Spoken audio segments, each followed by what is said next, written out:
So,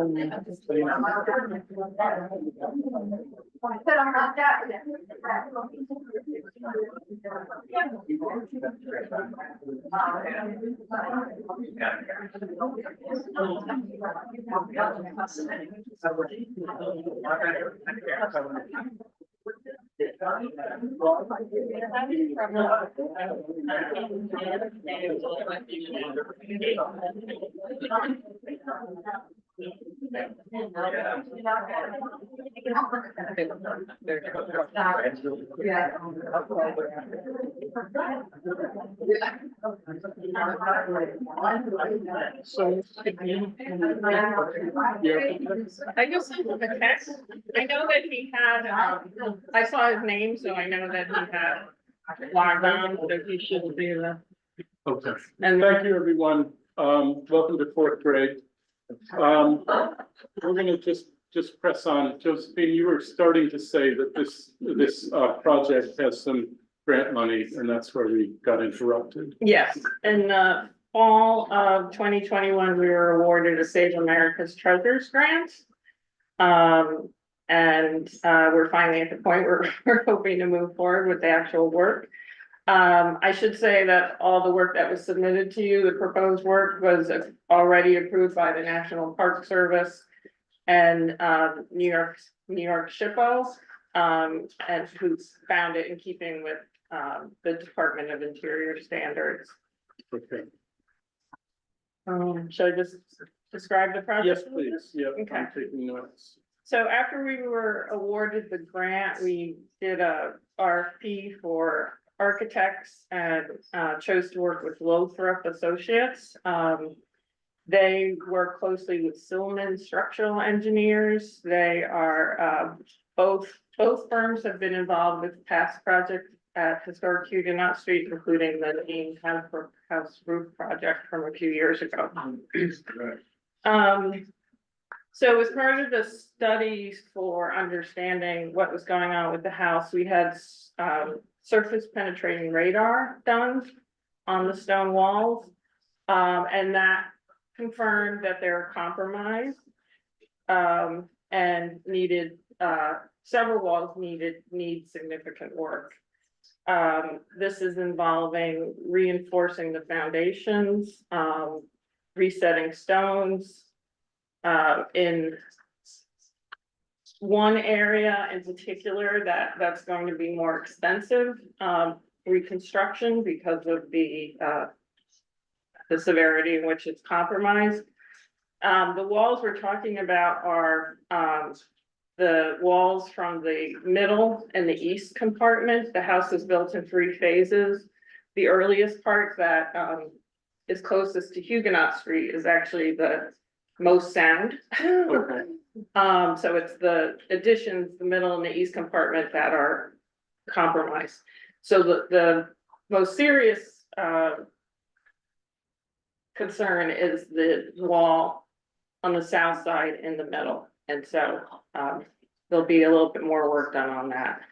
And then once all that work is done, the entire house will be repointed, so it'll have a more uniform look like other houses on the street. The other major structural concern was the roof structure. Rafters are undersized and cracked. Collar ties are cracked and missing. Obviously, there is a lot of rotted shape on the roof, and that has resulted in some of the sheathing being rotted as well.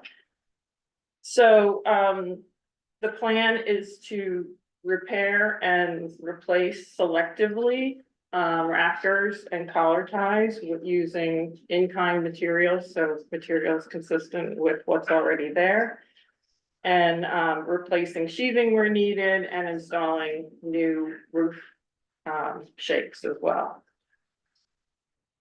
The chimneys will also be repointed and repaired, and the windows, doors, and wooden porch elements will be repaired and refinished. That's great. Thank you for that overview. when I looked over the application, it really appeared to me that this is a very elaborate case of, like for like replacement and repair. Is there anything that's gonna change on the exterior that No. we should know about? No, there's gonna be, the only thing I haven't mentioned is, and I was hoping Bob could talk more about that, but there will be, some structural additions in the attic. But it won't affect the exterior at all, Right. yeah. Okay. Given that our purview is exteriors, this seems to me, definitely the most complicated case of like for like repair and replace, but that's how I'm seeing it. Does anybody see otherwise? You've got certainty on that. We don't need to check with Bob. Right, no, confident. Does anybody see it differently? Nope. I mean, it's very elaborate and very careful work and very specialized work, but it is like for like. Do we move to, acknowledge, we're not really accepting it. We certainly don't need to move to a further step if that's a determination, but it might be good to have a vote acknowledging that that's our determination. Anybody wish to move? Stu? Move to approve HPC 2510. Okay, seconded by Camilla. Any further discussion before vote? No, there's a great set of drawings and, very great details and notes, just very, very well done by the architect and the structural. Yeah. And it is one of America's treasures. I mean, to get back to the funding source, so doing it carefully and well makes sense. Okay, so we have a move and a second. All those in favor? Okay, so that's unanimous as well. 2510 is judged to be like for like replacement. Thank you for bringing all that documentation, which I got clear. Okay, thank you very much. Okay. Everyone, we're going to move on to HPC 2507. This is an application again from Historic Huguenot Street, 181 Huguenot Street. We're going to hear a brief presentation from the applicant and their architect so that everyone in the room can see the design for themselves and hear the rationale for it. After that, we will move to public comments based on the sign-up list that I hope everybody's aware of. If you're intending to make public comments, please get on that list and we will go in order of people signing up for the list. I had intended to go after people physically present to go to comments that might come in online, but we obviously had a disturbance that had us shut down comments, but there's a way for people who intended to comment that way to reach out to us, and we will make that clear. Given that we don't have an option, that's what we'll pursue. So with that in mind, could I ask the applicants, and I think that's Marietta and Lizelle, would you like to come up and present? You'll be followed by Jason. I think that the table is fine. We just want to kind of capture you on camera. Sure. It's just give the shutdown completely, if there are people who were trying to. We were bombed. They can watch on YouTube, but we obviously had that disturbance and we're not going to reopen it. So if you would please, and you know what, I'm going to change my mind because there's a large audience. Let's get you at the podium because we have heard this and maybe members of the audience have. Okay. Great. Okay. Great. Hi, everybody. I'm Lisa France. I'm the president and CEO of Historic Huguenot Street. And I just want to give a little brief background on the process that we've been through before we look forward to hearing your comments this evening. And we also look forward to future dialogue in the community. As Tom mentioned, this is very early in the process. Historic Huguenot Street was founded in 1894 as one of the earliest preservation organizations of its kind in the country. And since that time, the institution has evolved significantly.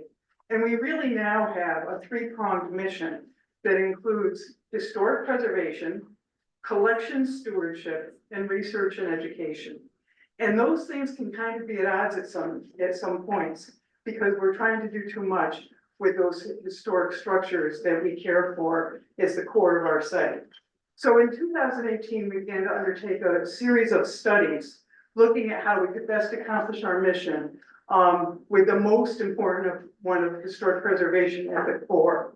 And so the first thing we did was receive funding from the National Endowment for the Humanities to work with an environmental conservator from the Sheldon Museum, Vermont, and a preservation architect to assess all of the historic structures on site and how they were being preserved and used.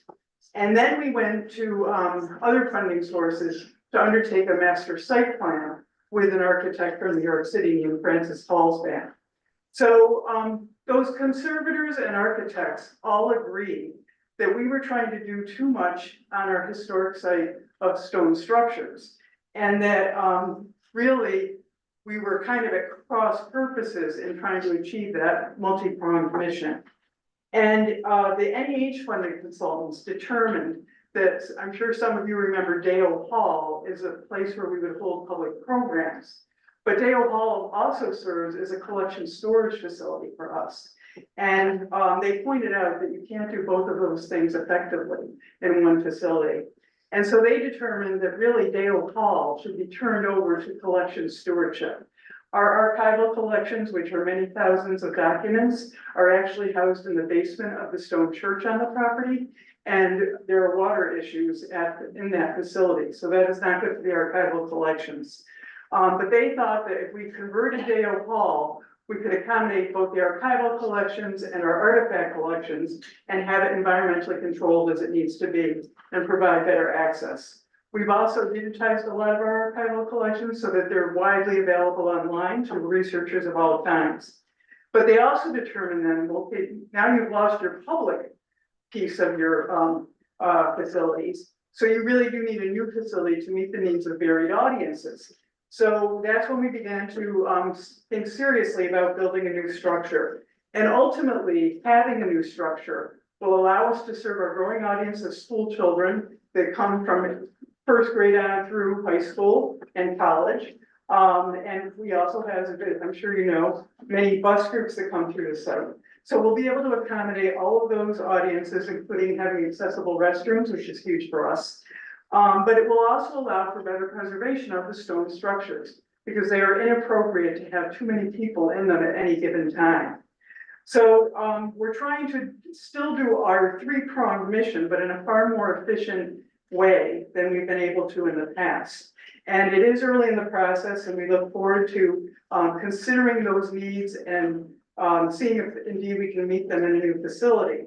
And it's important to us as a preservation organization that the building that we do construct is sympathetic both to the historic site itself, the 10-acre National Historic Landmark District, and the geography that brought people of all kinds to what is today New Paltz. It really is the geography that did that, and we feel that the facility accomplishes both of those goals. And so now I'd like to turn it over to Jason, our architect, and he can explain the nuts and bolts of the building itself. Thank you, Lizelle.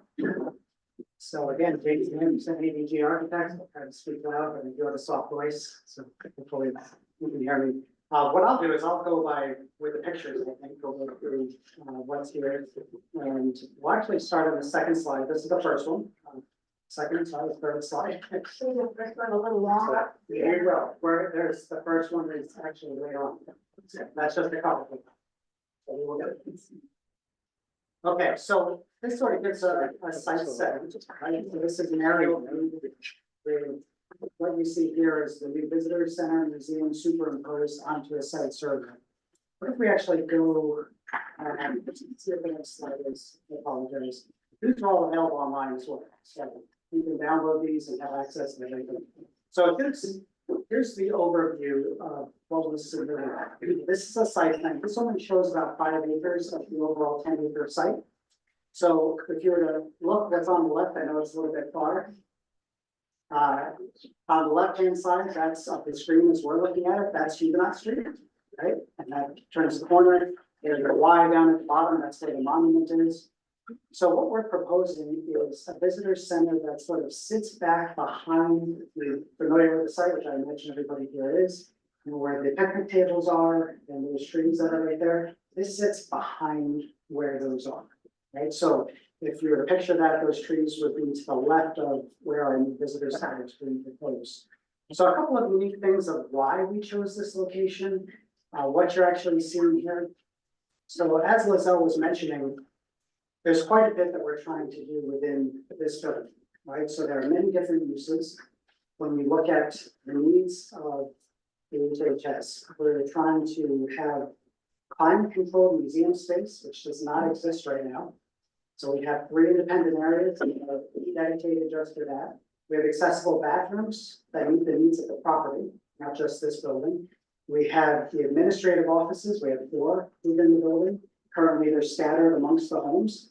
And then last, we have a gathering space, which we've got 2. We've got a classroom that seats about 25, I would say, students. And then we've got a 100-person auditorium and event center that's in the center or south on the page, south in real life, of the building itself. In addition, we're proposing on the exterior of the building an amphitheater, more for instruction, and then a covered patio that wraps around the west and south side of the building. So the purpose of why we chose this location for the building, there's a couple of different reasons. One is when you're trying to design on a historic site, you try to step away from the historical property. Right? So if you're adding to a historical building, that's one thing. If you're trying to replace things, that's something entirely different. When you're on a historical site, you try to step away and not overshadow or overpower the other buildings. So we pulled the building intentionally away to where we're behind those trees that we spoke about with the park benches.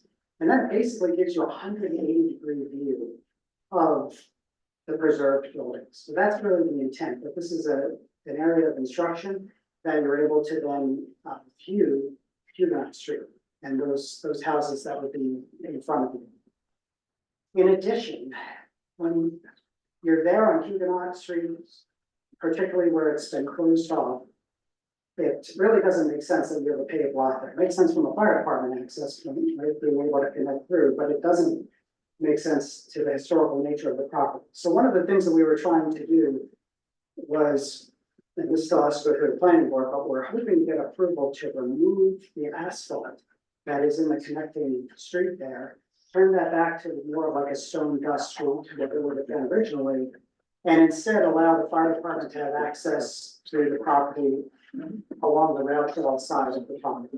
So essentially taking what was there, moving it over so that we can bring that back. Then you've got, as you're walking through and approaching those buildings, more of a realistic, traditional approach to those buildings. So that was the other intent there. In addition, you'll notice that we have about 100 parking spaces. Since, this is actually a little bit old, since that time, we've been able to reduce the parking just slightly, but more importantly, you'll notice along the bottom right-hand side, it looks, there's like a green sliver along the pavement. That's grass block that essentially is grass pavers where people could park. We're now doubling the size of that to about 60 spaces of grass is what we're proposing. And we pulled it away from Broadhead, the parking area. We were able to reduce it a little bit, get more greenery. That's something we'll be presenting to the planning board in the next submission that we make to them. So that's sort of an overview and part of the reasoning why we developed what we have here. Please go to the next plan. This should be, it's not last slide, next one. Yeah, fifth floor. Yeah, let's look at the fourth one, then we're gonna go back to that. Okay. So this is oriented the exact same way we were just looking at the building before.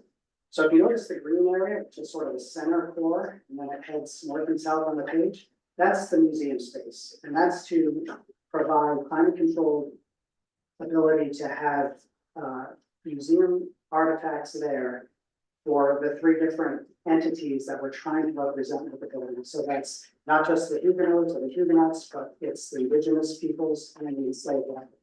So we're trying to really reflect everything that who's occupied this property and who deserves to be represented here. We look north on the page, that is the administrative offices, they're on purple at the very top. Center core just below those are the bathrooms, accessible bathrooms for the entire property. Right now, there are no accessible bathrooms. To the right of those bathrooms, you'll see a pink area, that is the gift shop that's currently in the fort. That will now be moved over so that the fort no longer has all of these more modern amenities in it, so they would be moved here. And then south, where you see the bright green and then the purple at the bottom, okay, bright green is the classroom space. So that has a picture of children, it's got a area for washing and different things, a warming kitchen to the right for different activities. And then you'll see the auditorium there, which can be set up in many different ways. That is the 100-person auditorium. Then if you look what wraps the building, you'll see there's a sort of hatch on the south side and the west side. That is that patio area, the outdoor patio area that I was constructing before. The upper left is that amphitheater. So that's really, it's not much, it's about 2'6" high, slowly steps down, but you can picture people sitting there, an interpreter with their back to the street, being able to explain what's behind that as part of that. So let's go up one slide if we could. Okay, so this is important. So when we're designing on a historic site, one of the key features is trying to make it secondary to the buildings that are there. So there's different ways of doing that. One way that we chose is by reducing the height as much as possible of the building. So still it's a space for a large amount of people, different, times doing different things. So it has to be a certain size. However, we try to reduce the height. So you can see it here. I can't really read it from this distance, but you'll see Dale, see the different houses there on the right. And then you see our building is all the way to the left. So our building is 26 feet tall. The others, are,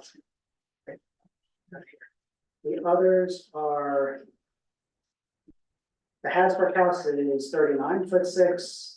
Dale is 144, so 44 feet tall. And ours is 26 feet tall at the highest point. What we try to do with our building is make it very simple, as a simple lean-to structure. So essentially, we're using glass, stone, and wood. So essentially, the roof just goes nearest, let's say, Huguenot Street, slopes back towards the rail trail. And just a simple lean-to structure. Below it, we either have glass, stone, or wood. We kept it as that. Now, it is intentionally looking different than the rest of the houses that are there. That is a strategy to not detract from the historical nature of the building. Recommended, actually, strategy to be able to do that. And that's what we're proposing to do here. The other thing that we did, it's not many features or land formations that we can address, but one of the ones was trees. Right? How do we preserve what trees that are there? So part of that was us bringing it back behind where the picnic tables were, also bringing it, essentially trying to adjust where the parking was. So at the end of the day, we're still the arborist and the landscape architect who's working on it.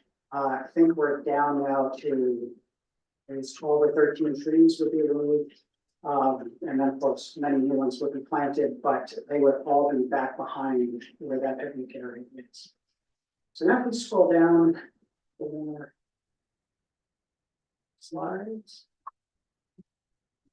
Okay, so here's where you'll start to see, again, it's all about this down here. So this here is the front entry space that goes, that's basically the front door of the building. So what we're seeing here is we have a partially paved parking lot. That's where the accessible handicap parking spaces are. Hardscape that leads to the front door. We've got light screening that wraps the glass to sort of shield the glass in that area. It's hard to see in this image, but if you go online and you zoom in and blow it up, you'll see there's differentiation. We have a board and batten siding, which is the darker color that's closest to us. let's say behind that tree in the front on the right. And then to the left of the stone wall, we have a horizontal strip line siding, which is a lighter gray that wraps to the right-hand side there around those administrative offices. Additionally, we have a stone wall that you see that sort of is representative of the drums, but it goes right through the building. And that really separates the uses that we see with the museum spaces from the other public activity space to the left-hand side. So we scroll down, and one thing to note, it might be as well. One thing to note, this landscaping that we're showing here, one, we intentionally remove trees that you don't see that are remaining. Otherwise, you wouldn't see the building in some circumstances. The second thing is, we also have the new landscaping, which once the landscape architect finishes that, if we incorporate into the renderings, which will be presented as well, before this board and planning board. If we go to the next slide. Okay, so this is now, if you picture, you're heading up the driveway, your back is to, North front. yes, north front, I'm sorry. So yeah, your back is to the left front. There's a bus pull-up on the left-hand side. The intent is we have buses, of course, that come regularly now. They're able to stay, drop the kids off and stay right there on site until the kids come and leave people. So that's the other thing that was included there. Then, and actually what we're looking at here on the left-hand side, that's the start of that larger auditorium space that we see as well. You also see the cantilever roof that extends out over the building, over that patio. This was to address the need that we all see the tents, right, that are there for events and things such as that. One of the original things that all these studies over the years have determined was they need a permanent spot to basically have like a gazebo, not a gazebo, but like a pavilion that could be used for those outdoor events. That poses a little bit of an archaeological issue, right? So even with the tents, there's only certain spots we can place those. So it becomes more difficult. So we determined it would be less invasive by trying to incorporate that into the building. So as a result, we extended that roof, created a covered area so that those events can now be part of the patio space and not elsewhere on the property. Go to the next slide. Same, but at night, try to get sort of different views. If we go to the next one. Sorry. Okay, so this is looking from the back again. I would be standing where the trees are that the picnic benches are. Those all remain, but we had to remove them so you can see the building because that's the point of what we're trying to do here. We will show images of everything that remain as well. So what you're looking at here is you have the amphitheater on the left. That's where the steps up. It's actually something we're going to be presenting next. This actually stretches back about another 15 feet just because the topography is such that we didn't need it. So we'll stretch back a little bit, but what you see there is the right-hand side, that's the outdoor patio with the timbers that come out over it. That's the cantilever roof, as well as for proposing true wood timber columns. Right, so basically just taking the bark off the timbers. If you've ever been to preserve, Vermont Preserve, you'll see those same columns. That's what we're proposing here as well. To the right-hand side, you see the glass, which is out into that auditorium. So the intent there also is that someone can be in there or there's a set of doors to the left. They can be in there, they can be looking out at essentially historic Huguenot Street or that portion of the street. What you see to the very left, there are no doors there. Again, even between the two glass, that's a sculptural element that's placed on the wall that's to depict the valley. But those intentionally don't have windows. That's where our museum pieces will be on the inside. So that's all coordinated because you cannot have dark light on those as well. So it's worked into the design. We just continue into maybe two more unique slides. That's the same one we today. This just gives you sort of, again, a different angle. Again, there are trees here that are going to remain, but pull them out in order to show the building and represent But that gives you that, and that top of the roof that you see there is 26 feet high, by comparison. So here to think of a two-story farmhouse, the peak of a two-story farmhouse is about 34 feet. Just to give you some perspective, that's why relative to these other buildings, we kept it at that single story for that purpose.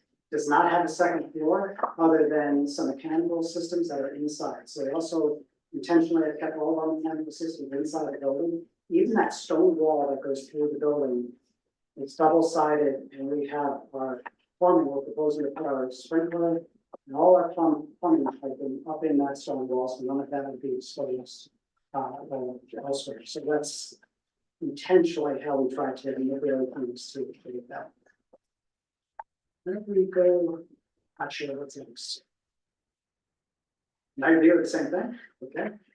And, okay, so this gives you, again, a little bit of a view of that patio. Right now, it's not shown with any hardscaping, seating, but this one will be picnic benches and things such as that.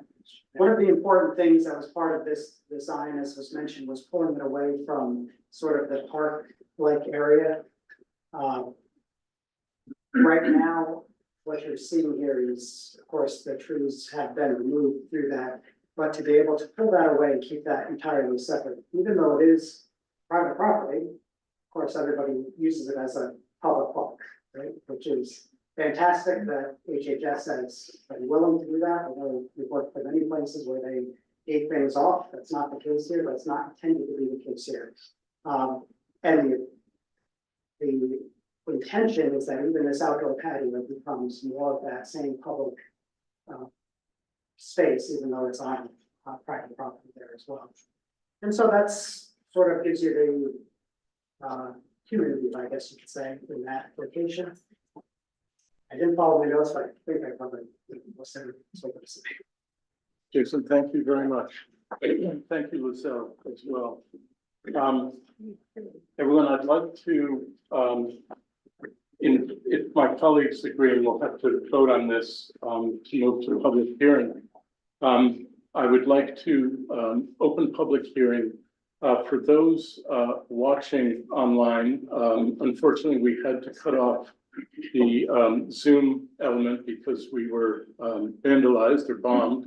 But I hope people understand that you can still watch on YouTube, and this will be recorded. And as I said at the top of the meeting, this is the beginning of a long deliberative process, so we have no illusions about making a decision this evening.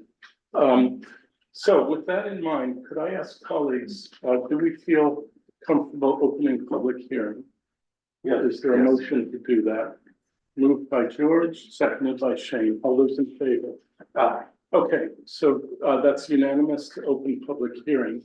Let me just refer to the list that Sarah has, and I guess, Sarah, if you could just invite people in order that they. Do you want me, I can call them? I think that would be easiest if people don't mind that method.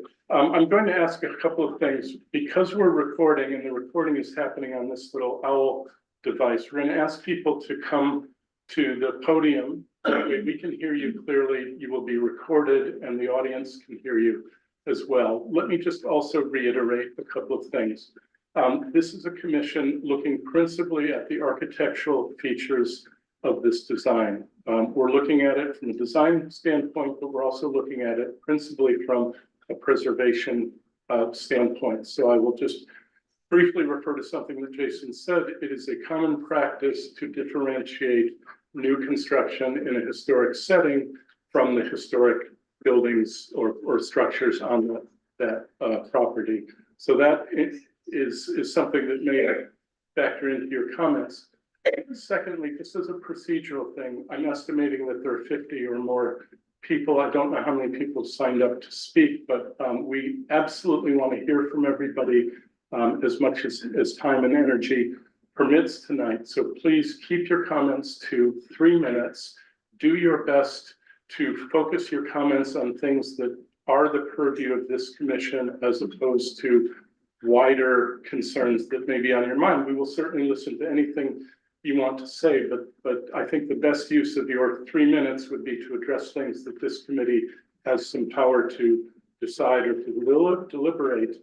And thirdly, one of the ways to speed this up is not to repeat comments that have been made. There's a very nice shorthand of saying I agree or disagree with the person who preceded me, or to name that person in your comments. Okay, so that's a good way to use your limited time, but we very much want to hear from you. My colleagues and I will be copiously taking notes as you speak.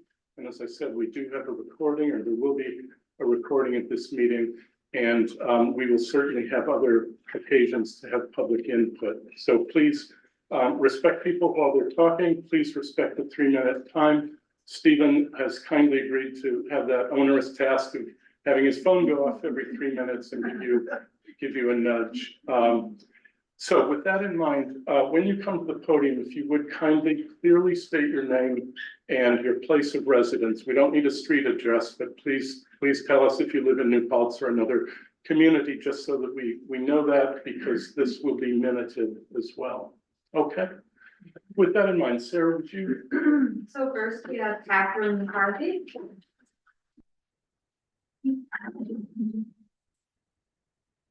Good evening, my name is Catherine McCarthy. I'm a resident of Town and Country, condominiums on Huguenot Street. It's a community I speak for many when I say that we are so respectful of the efforts and the intention. We're concerned that the scale of the project will be destructive to the history of the street.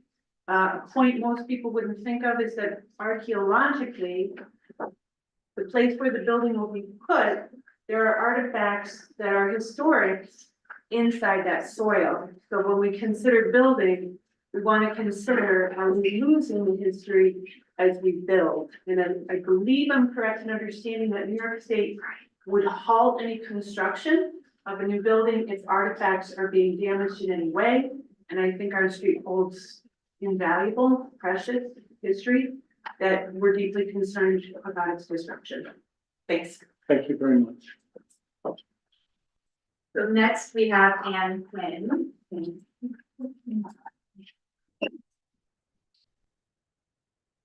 What a great turnout. My name is Anne Quinn. I live in the village, because people know that I live on Huguenot Street, everywhere I go, people are saying to me, what do you think? What do you think? I saw the rendering, what do you think? And what I've done is I flipped the question back and I said, what do you think? I've kept my own little data thing. Every single person, I'm running 100% from Memorial to Chakra. It's too big and it doesn't fit in. Those are the two things that I hear. I just yesterday, and two of those people are in the audience, they came to me. It doesn't fit in, it's incongruent with the ambiance of this sweet historic spot. So then I got to thinking, I'm not being facetious here, I swear, we are not Gettysburg. We're not Gettysburg. Why do we need a 3,837 square foot visitor center when the entire Huguenot Street, the entire historic district is 10 acres. Altogether, it's 10 acres. So I started thinking about this because the size of this building is going to drive every single decision. How many trees need to be cut down? How many parking spaces do we need? On and on. It's going to be driven by the size of that building. So then I went on to think with myself here that we have all these options, things that haven't been looked at. And Dale Hall was mentioned, and it's housing all these archives and documents and whatever. Couldn't those be placed somewhere else in storage? Do they have to be on site? Wouldn't that be the most gorgeous visitor center in the world? Dale Hall, right at the beginning of the historic district, where it now looks so unwelcoming with all the windows covered. It looks very unwelcoming and not being used in any way other than to store things. So I think was something that was kind of on my mind from the 1960s. I know there's nobody here that remembers that. But Joni Mitchell's song, It Paves Over Paradise, and they put it in parking lot. It's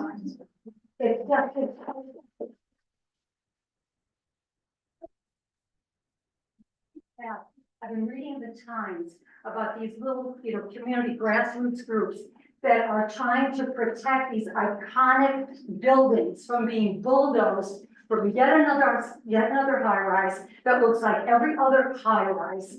And these artists now, I just was reading about that are, fundraising and everything else. You know what?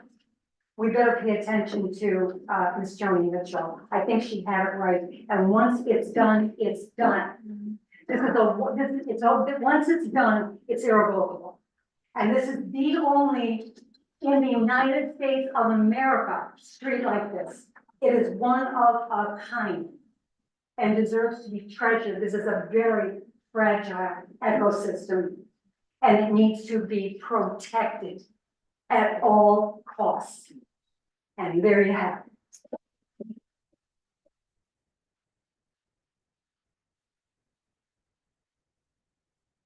Thank you, Ann. Thank you. Okay, next we have Michael Zierler.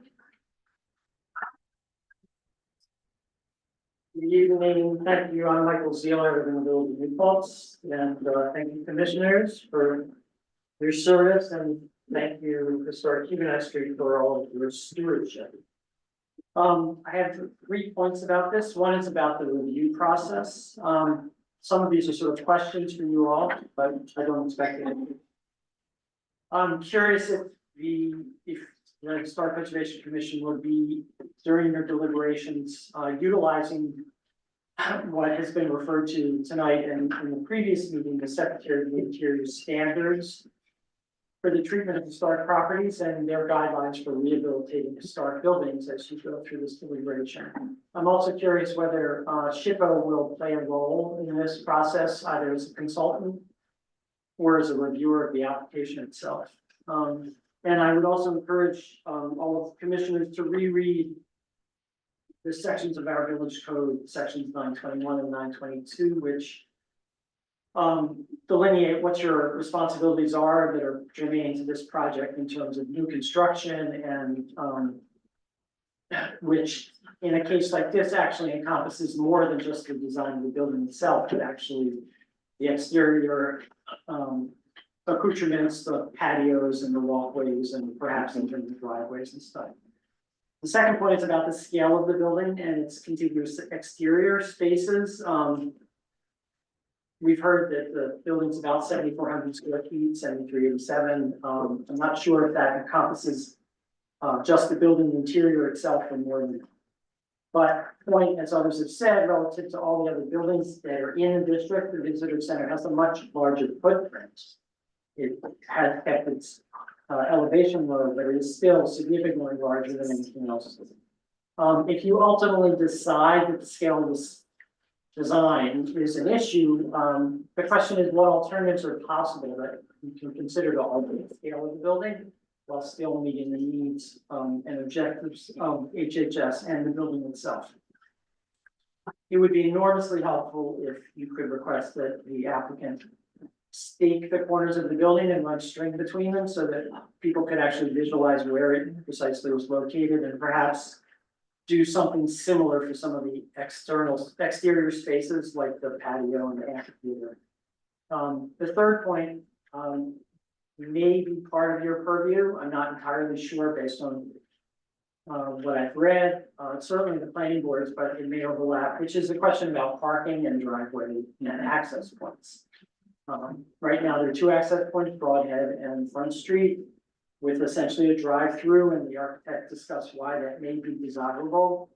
But as an alternative, especially for people who live on Front Street or across the street, are there alternatives?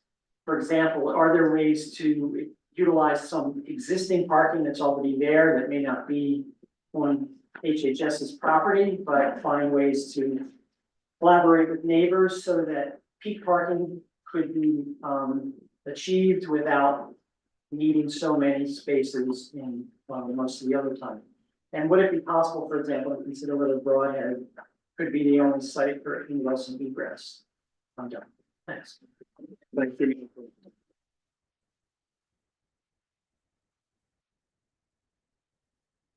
Next we have Matt Balecki. Matt Balecki.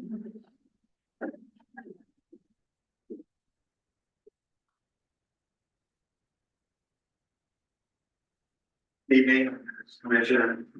Thank you for all your service. Matthew Bielecki, resident gardener, longtime practitioner in the community of New Paltz and beyond. I wrote a letter to the commission outlining my concerns, and I want to just briefly go over that. First, a huge debt of gratitude that the community owes to the historic streets and the Reformed Church and the families that have preserved this treasure over hundreds of years. It's astonishing. And that it exists now in its state is a tribute to their stewardship and to the community's participation.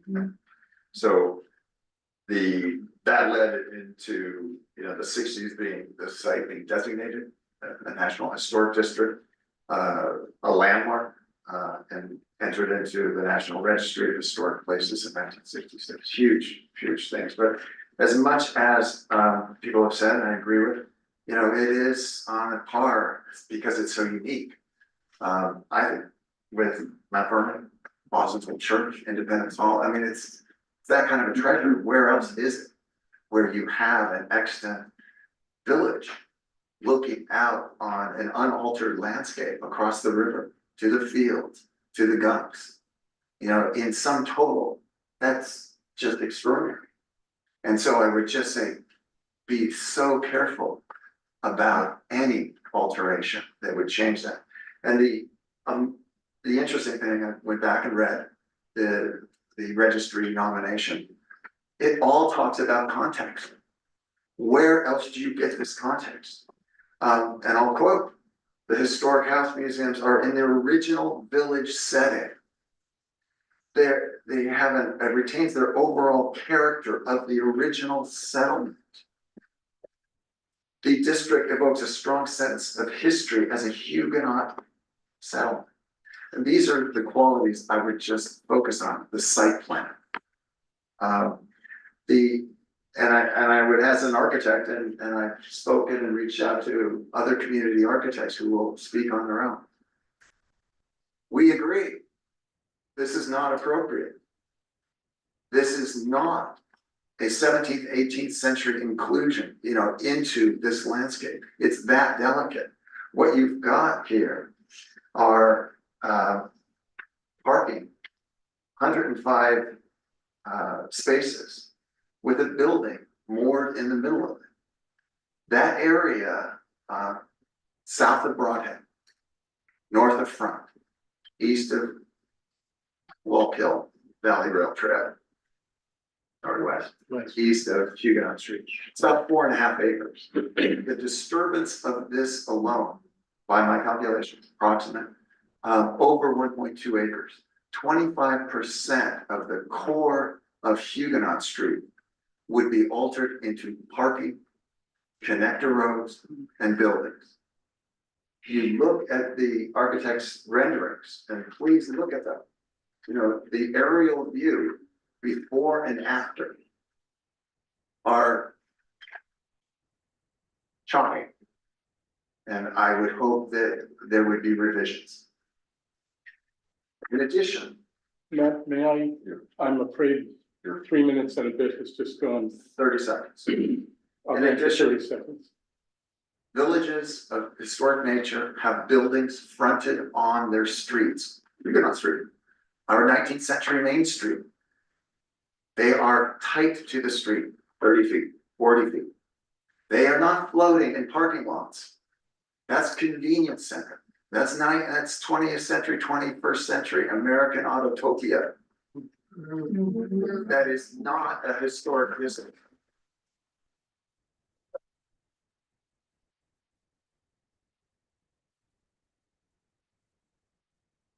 Reconsider.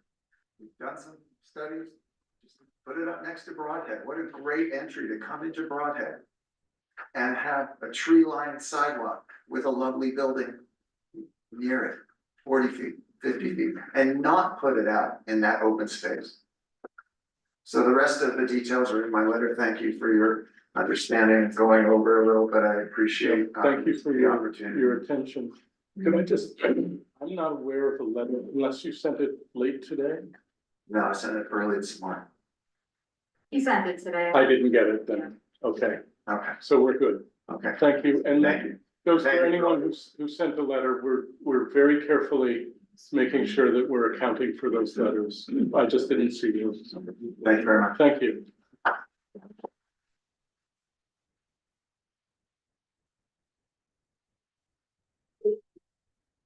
Next we have John Vett.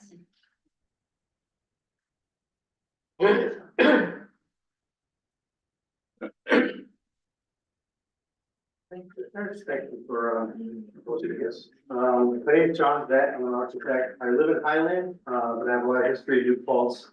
My family, some of my family members have actually lived in some of the Huguenot houses. My parents lived in the Hasbrook House in the early sixties after they were married. It was half a museum, half a residence. And my grandmother lived in the Fair House, actually, after my grandfather passed away.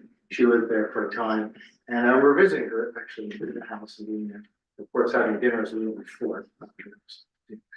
So the Huguenot Street is really important to me personally. I sent a letter this afternoon, so I did acknowledge that. So I'll just read from that briefly here. So I watched Mr. Anderson's presentation to the commission and agreed with Mr. Shane Reedy's observations, your initial instincts, where the building feels too big and different. Shane's insightful observation that the Deo House, while clearly being historic, stands out as unexpectedly different from the stone houses due to its scale and style. It's an important reference point in considering the proposed design for the visitor center. So what was really interesting about what we said is that although the Deo House is clearly part of that whole history, when you're looking at all these smaller stone buildings, the scale of them, the materiality, and then you turn to see the Deo House, wow, look at this thing, it's so different, and it's just bigger, kind of throws you. It's part of the whole story, but it's really an important distinction. I think that sensitivity is something really that should be considered in understanding all historic buildings now to the proposed building. That I get that same kind of impact when I first saw those renderings and those drawings. I agree with everything that Matt said and the previous presenters as well, in terms of scale and maybe some solutions about relocating the building and running to place. Well, let's summarize some other observations. Building feels tall and overwhelms the small, elegant, historic buildings on the site. Parking feels like it overwhelms the site, as already been said. I feel that the building doesn't accommodate pedestrian access. It's kind of in the middle of a parking lot. There's no connection to the rail trail. If you were to walk the building, you'd have to walk through this long parking lot just to get to it. So that's something that would concern me. Also, just to get kind of specific with the building, when you enter from the parking lot side and go into the main lobby past the entrance area and the store, that you lead into the sort of T-shaped zone for the museum area. But that whole area, there's just a small glass door, and then those are opaque walls. So as you enter into this and you circulate through it, you don't really get that open view. You get that open view from that large, really large room on the corner. But it's probably part of the sequence of somebody experiencing it for the museum itself and maybe the gift shop. And it seems like you'd be obliged to move into that other large space to take advantage of that. So I'm not quite sure how that could be reworked, but I think that you'd want everyone's experience to be such that you are coming into the building and experiencing what that view is rather than just utilizing that large room on the corner. Let's see, yeah, that was that. And what's this, the meeting room, I don't want to reiterate what everyone else has already said. Last concern really is about when you come in and that circulation, that access through the building, like I was describing, it seems to kind of push you out through that back door. And if that's the circulation, it could lead you out into that backyard and lawn. And I'd be really, and where the amphitheater is, I'd be really concerned about circulation, pedestrian circulation moving from the building across toward the old fort, let's say across that lawn. That having people walking all back and forth, of course, if that's your access. Otherwise, you're obliged to kind of come back through the building, through the parking lot, and then street around. You got a street. So there's just this disconnect about how you connect from the building to the actual site and the other building. The last thing I'll say is that in the initial presentation of the architect, Mr. Anderson mentioned looking at the idea of barn sort of typology, and then you kind of decided you decided that wasn't the way to go, something that maybe might be like a barn or something historic. I would consider revisiting that idea, something that would be more of a historical form. I think it's kind of where Matt was going with some of those ideas too, so. Thank you. Thank you very much, Barry.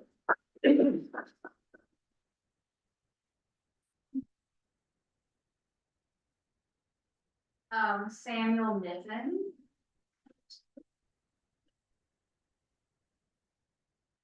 Good evening, everyone. Good evening, Sonia. My name is Sam Niven. I'm a New Paltz resident.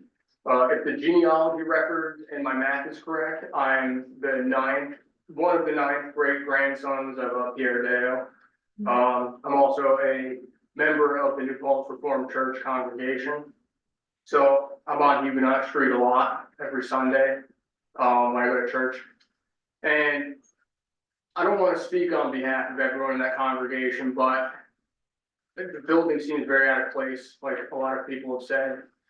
And, you know, the goal of historic Huguenot Street, I'm sure has some anthropological and archaeological, business. And one of the ethics of anthropology is not interfering with the lives of who you're studying too much. And I would consider that congregation to be the living legacy of the people that founded the town. So I think by having this large obtrusive building, it kind of interferes with the spiritual life of the people belonging to that institution. So I'm not entirely against having a visitor center. I think Historic Huguenot Street does great work. But I would like to see it maybe scaled down, or maybe if possible, put into one of the existing buildings that's been used. I know the fort was used, at least when I was younger, for a museum. And I remember going on a school field trip to Huguenot Street, and it was never an issue with overcapacity or anything like that. And in general, I never noticed any issues with Huguenot Street being overcrowded or anything. I'm there pretty frequently. I could be wrong on days that I'm not there. It might be overcrowded, but I don't see what the purpose of 100 parking spots are. I never see more than one.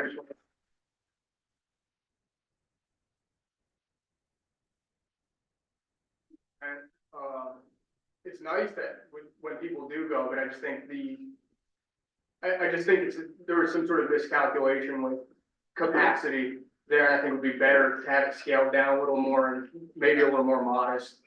That's all I really have to say. Thank you for your time. Thank you very much.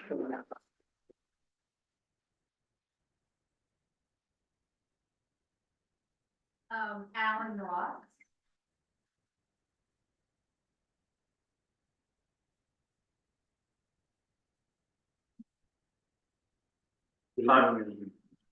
Hi, my name is Alan Ross. I'm a local architect, live in the village, work in the village.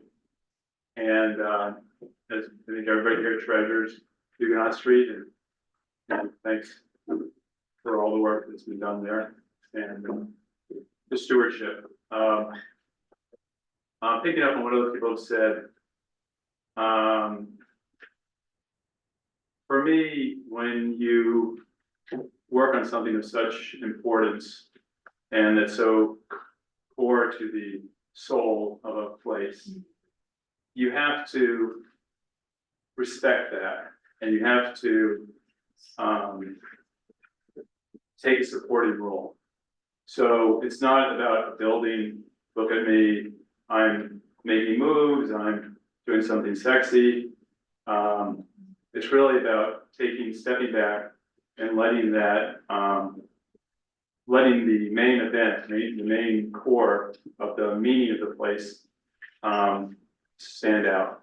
And I feel like, and I'm sorry to say this because it's a very nice person, that building is exactly the opposite.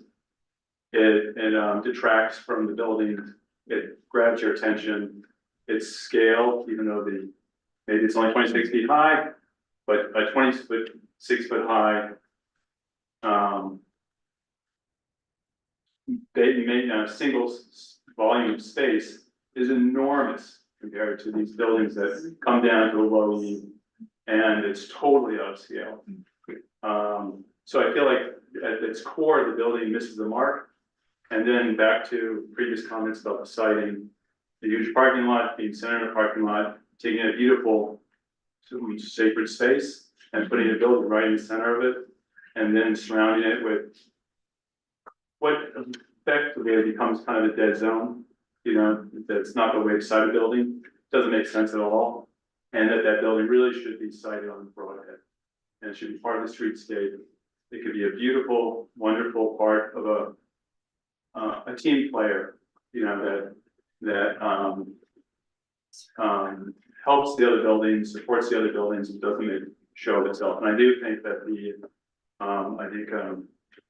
the idea, Matt had mentioned, this idea of being inspired by what was done at FDR's,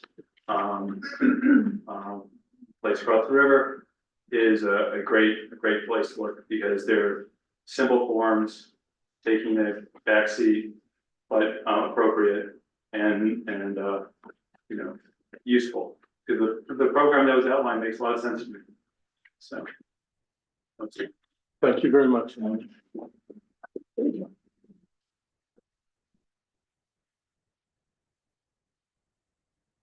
Adam Ambrose.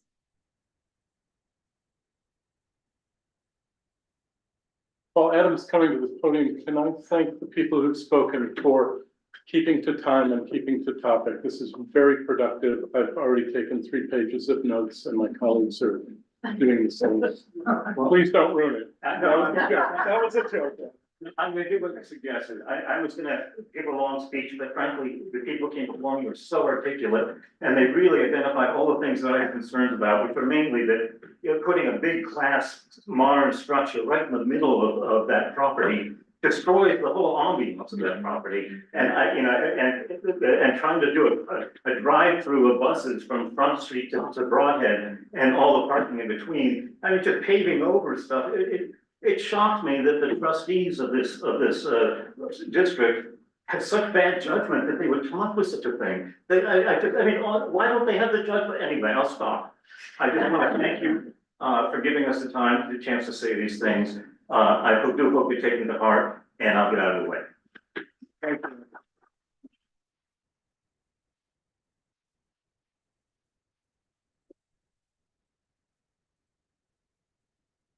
We have Michael La.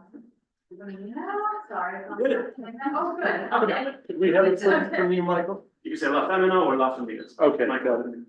Good evening, And your place of residence? I reside in Gardner, but I'm a business owner in the village. I'm a co-owner of Gold Mine Acupuncture on Front Street in the medical building adjacent to the parking lot with the Karate Dojo.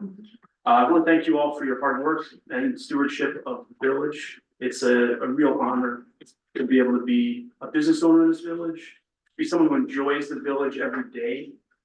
The office backs up to the rail trail, backs up to the field that we're talking about, paving over.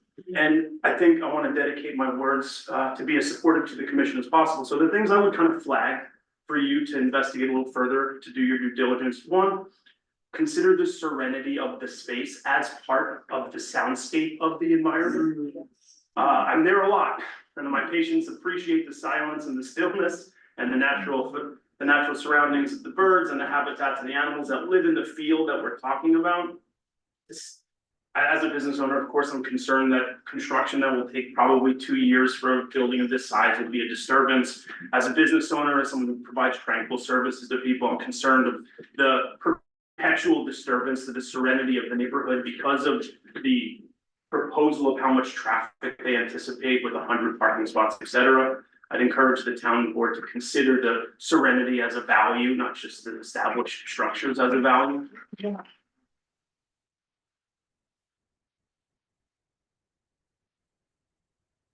Yeah, I'm just kidding. I want to thank, I agree with what Matt Bialecki said. I think he's a really skilled architect and a person who's shown a lot of enduring commitment to the preservation of natural landscapes, not just in New Paltz, but also in Gardner and Wallkill and the Gunks. So his words should mean a lot to everybody. I want to thank Michael for what he said. I agree with what he said as well. I want to thank the architect for a lovely presentation, but as someone who studies the human experience, one of the things I want to flag for you is not only what's said, but what's not said. And one of the things I heard a lot was how high the building is relative to how high the established buildings are. And it seemed to me that there was a little bit of an overemphasis to say, look, this doesn't stand out, but the height of a building, as the other architect said, is irrelevant compared to the square footage of the building. What's the scale of Dale Hall to this proposal? Tenfold, 200-fold, I don't know, 7,000 square feet for a visitor center seems a little preposterous. And I would ask the board to submit a request to Huguenot Street that does such wonderful work to preserve this space, to give a study as to why this would be justified based on their current usage and expected growth.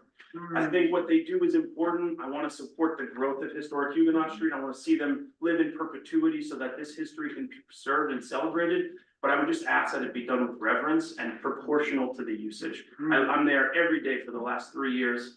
As the 9th generation descendant of Mr. Deo said himself, I've never seen 100 cars warranted. I've never even seen 100 people at once. I'm there every day. And so I would really ask the Historic Huguenot Street Commission to present to the commission and to the board and to the town, how many people actually show up there every year? How many classrooms come at the same time? What's the justification for a facility 7,000 square feet to build a classroom for 25 people? Preservation preserved. I would love to see the historic Huguenot Street celebrated and grown. I would just ask that it be done with reverence to the serenity of the space and to the timbre of the distinct area that we all reside and enjoy. Thank you very much. Thank you.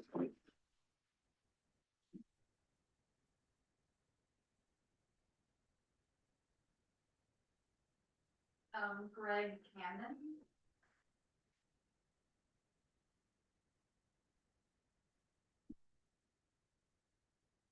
Good evening, everyone. Greg Cannon, 23-year resident of Huguenot Street. I want to thank the committee for the very difficult task in front of you. I want to thank HHS for their great work. Clearly, as a resident of Huguenot Street, as a resident of New Paltz, and as you can hear from folks from surrounding towns, everybody is interested in HHS thriving. No one wants to, block them at the knees and prevent them from growing, which is what organizations do. Obviously, they're a unique organization because their main goal is to preserve a history that is a living history. And one of the things that occurred to me is, historic Huguenot Street is not like a lot of other historic sites where singular events happen. There was no epochal, event that kids read about in history books. There was no great person of history. It was a collective history.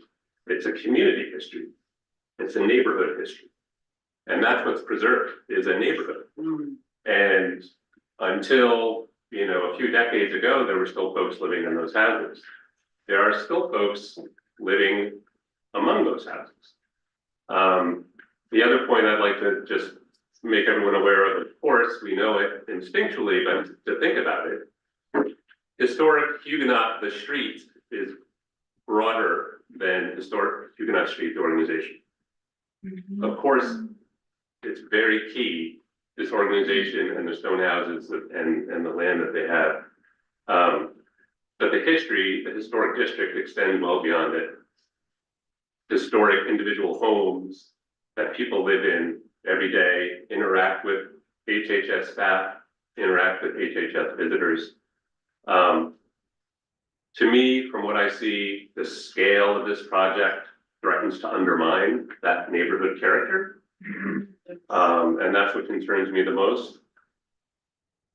From my vantage point, I'm not sure whether a visitor center beyond what they could have in Dale Hall is necessary. They know their business much better than I do. Since this issue has come up in the few weeks, I walk my neighborhood every day. Most cars I've seen in their parking lot is 14 on a very beautiful, busy Labor Day weekend. I don't know, I know they get school groups in, but I'd be curious to know kind of what the projections are for, what this will do for visitorship. And then the other points I'd just like to make, they've been made eloquently, so I'm not going to reiterate them, but another element that's in my mind is going to undermine the neighborhood character, in addition to the scale of the building, is ringing that beautiful piece of land in asphalt. And that's what's going to happen if you build a new road. It will be completely surrounded by asphalt and vehicles. And then finally, the trees. I appreciate that HHS hosted some neighbors last week. I asked about the trees. I was told 9 trees. I noticed that now it seems to have jumped to 12 or 13. I suspect, based on what I could tell from my walk of the site, that we're talking about the largest trees on the site. And if we're not, I'm not sure how you get the panoramic view from the back of the building if you don't take down many of the trees in the picnic grove. And that's just a question that I have. So again, I know this is early in the process. I know HHS has the best intentions, but I think a lot of us have a lot of these concerns necessarily because preserving our neighborhood life is also preserving what HHS was all about. Thank you. Thank you, Jeremy.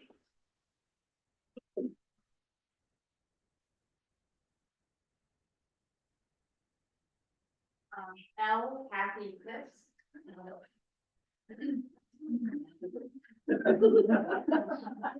My name is Kathy Pitts. First name is actually Linda. No one calls me that. Okay. I live at Town and Country Condos. I so appreciate everything you people are doing, everything you people are doing, and your wonderful listening event that you shared with some of us neighbors last week was remarkable. I'm not going to repeat anything everybody said. I'm just going to say I agree with you 100%. And please take everything they said to heart, all of it.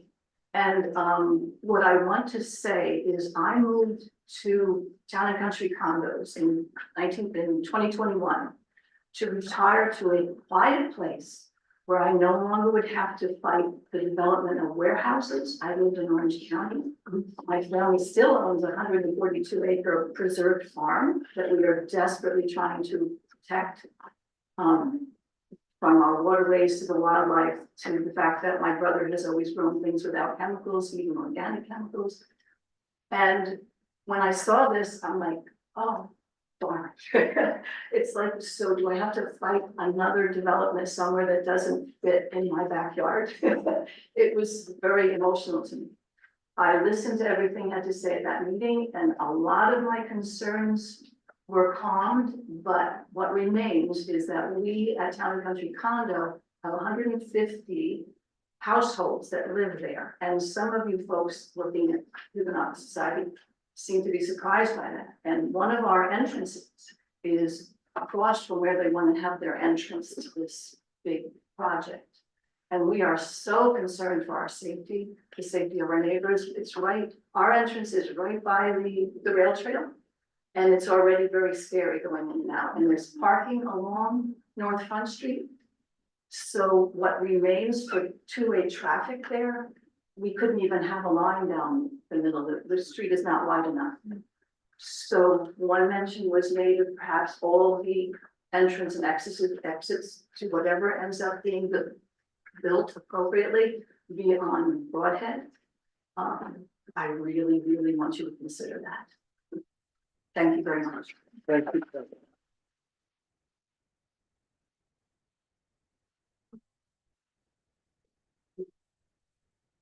Renee Stuba.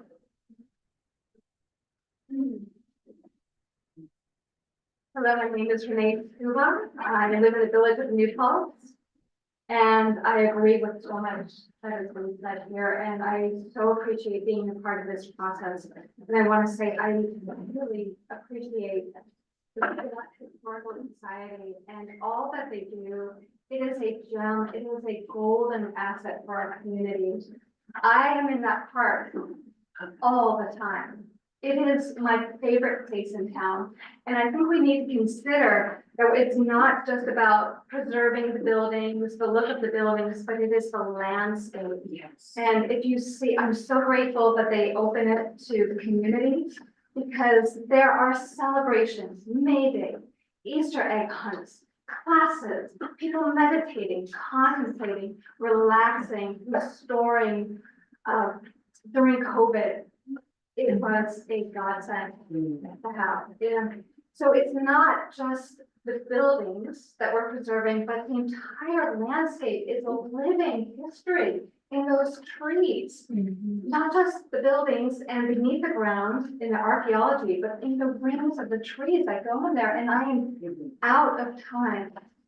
Meaning, I don't know what time period I'm in. And I might be out of time. You weren't. And my main concern, I agree with so many people, it is just too big. When I saw the renderings, I was in shock. How much was paved over, how much had to be torn down to create new landscape in front of the building. So if you see that, or you see it anyways, they're gonna re-landscape. And it is such a treasure. I meditate there. It is such a special place. It is restorative. It is valuable. We have no village green in New Paltz, really. And it serves as that, even if it's kind of wild. But I will say, yes, we need restrooms. And that is a big issue. Everyone has that. I mean, that is a big issue. So I would consider repurposing existing buildings as much as possible. And I agree with the architects, if needed, to scale it down and move it closer towards the street of Broadhead. And definitely, we do not need that much pavement. Please consider that, so. But everyone, thank you so much for your time. Thank you.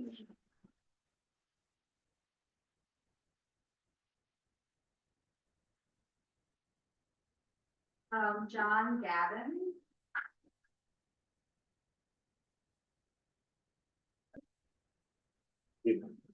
My name is John Gavin, I'm a New Paltz resident. And unfortunately, most of what I'm gonna say tonight has already been said. There's so many amazing trees there, it's a beautiful, quiet place. It's a very accessible green space for New Paltz. Where we have the Millbrook Preserve, and where we have the bird sanctuary. It's not as easy to get to, if people even know they're there. This is a place you can get to in downtown New Paltz. From any of the 3 to 4 housing developments nearby, the rail trail, it's good for that. Also, someone referred to the area as a zone of death, somebody earlier. I'm afraid that could be possibly literal. Amphibians migrate across Huguenot Street whenever it rains, large number of frogs, salamanders. Any development there, it would further fracture their movements. So that is a concern I have. And that's all I have to say. Thank you very much. Thank you very much.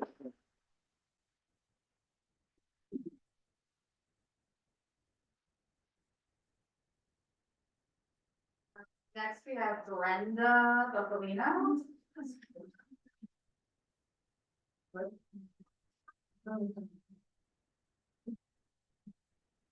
Wow, wonderful speakers. Thank you, everybody. Thank you. Yeah, I have 2 questions. Who is this for?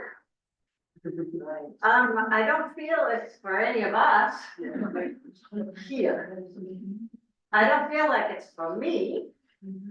I am wondering, you know, is this to get more people into New Paltz to spend more money? Is it about that? Is it about making us more popular so more people will come and this means will be more crowded? I mean, these are questions I don't know why we need it. So that's what I would like to know. Yes, archives, that's important. But in New York City, in that fabulous Jerome Robbins library, where my own archives are, if somebody wants to read material about me, they have to order it. And it is delivered from another space. Archives are not photographs, videos, certain things. But we have a university. that could be part of this project. If we need help, could we ask them for something?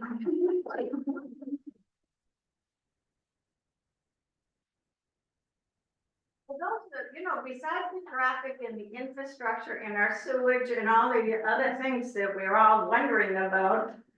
Yeah, nice to have more bathrooms, but then where does it go?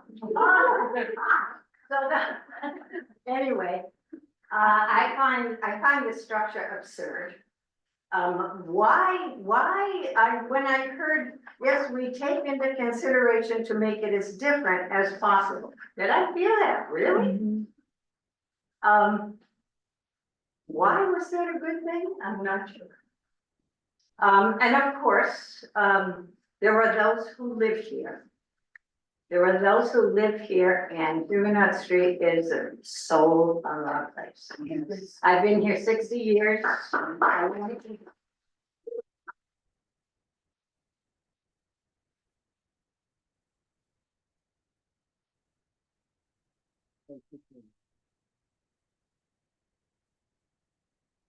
Carmel Reading.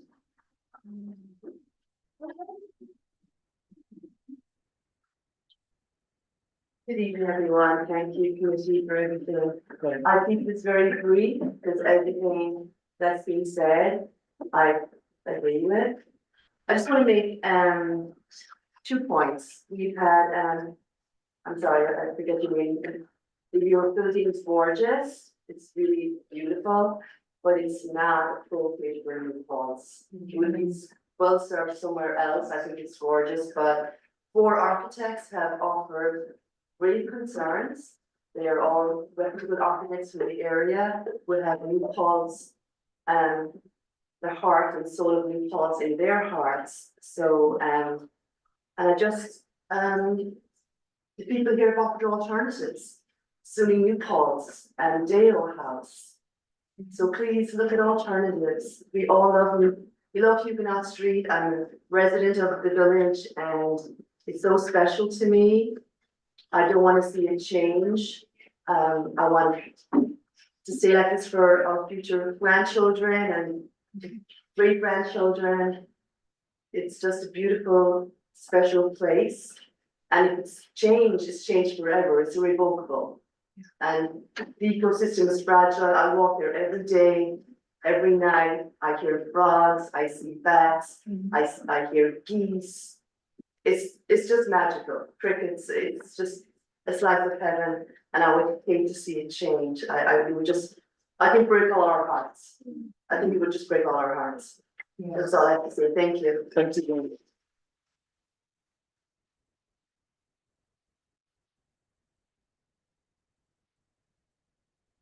Next, we have Kim Alderman. No. Oh, okay. So, Aaron Quinn. Is there an Aaron Quinn? I'm Erin Quinn, I don't know the list. Oh, marvelous. Okay. Okay, I have a question. I'm at Etna Valley while I'm reporting on this, but my question, which I'm sure can't be answered right now, is what is the cost of the proposed project and who's funding it? Erin, do you want to ask it from the podium? Yeah. It's not going to be recorded if you don't, and Yeah. Come to the podium, please. Hi, thank you everyone. I'm Erin Quinn. I'm actually reporting on this for Hudson Valley One. And a question I have is how much is the proposed project at this point and where is the funding coming from? So that's a question I'll put out there. If anyone wants to answer it, I'm at ErinMaryQuinn@gmail.com. Thank you. thank you.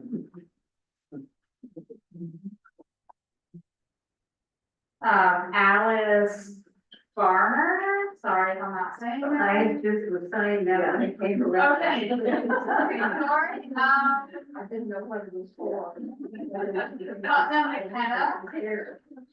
Putnam. I just want to say, I just agree with like one of them. Yeah, hi, I'll also try to keep it brief. So I can't lie, I am a transplant, I came here about 7 years ago from North Jersey. And one of the reasons why I'm still here, and why I really like it here, is because of how green it is. I've worked for, New York State Parks and historic preservation. I worked with the Hudson Valley Land Trust, over at, Nyquist Harcourt. And Route 17 in New Jersey is, it's the place where you go after you die. It's not good. It's down there. It's hell on earth, and I really don't want more pavement anywhere in New Paltz. Somebody said that, we've all talked about how there's too much parking. If you build it, they won't come. If you have 100 plus parking spaces, all that's gonna happen is people from out of town are gonna go, hey man, I don't really feel like paying the meter parking. What do you say we go park in that empty lot over there in that building no one goes to, and then we can walk around town for free? That, it's a guess, but I imagine that's probably gonna happen.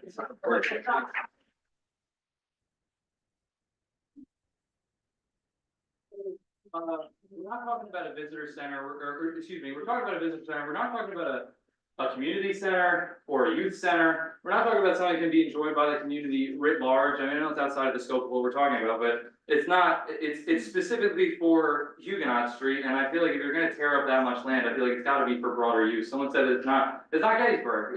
You don't have an amount of people coming into that space that you need that much parking, and again, the proximity to Nyquist Harcourt, I'm really concerned about however many years of development, the amount of migratory birds that use that as flyover habitat. Somebody mentioned amphibian crossing, there's so much land there, it doesn't look like it's that woody, it doesn't look like it's that naturey, but every single bit counts. God's not making any more undeveloped land, we gotta protect the culture.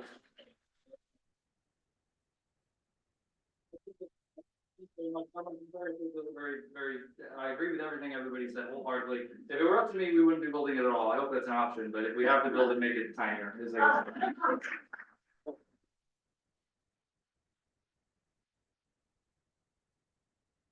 Avalon there.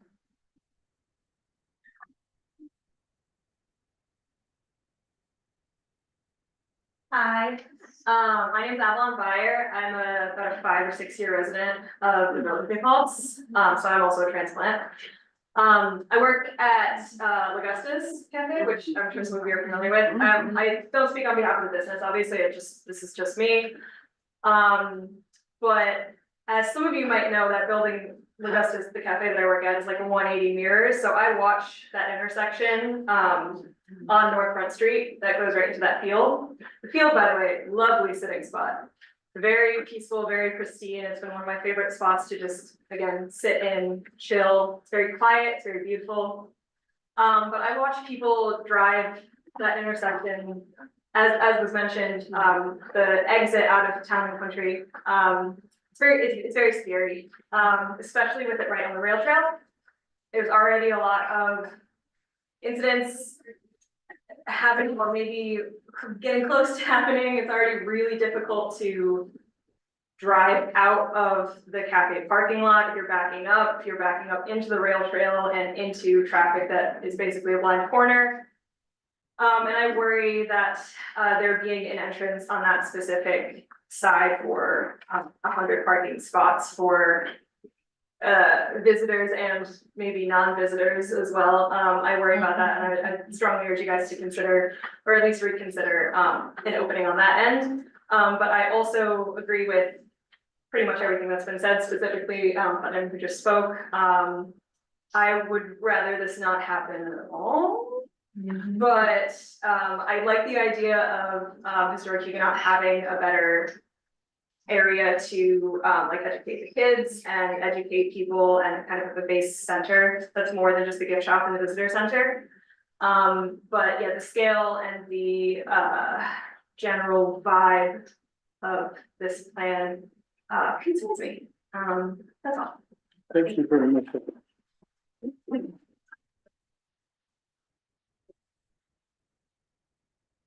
That's everybody.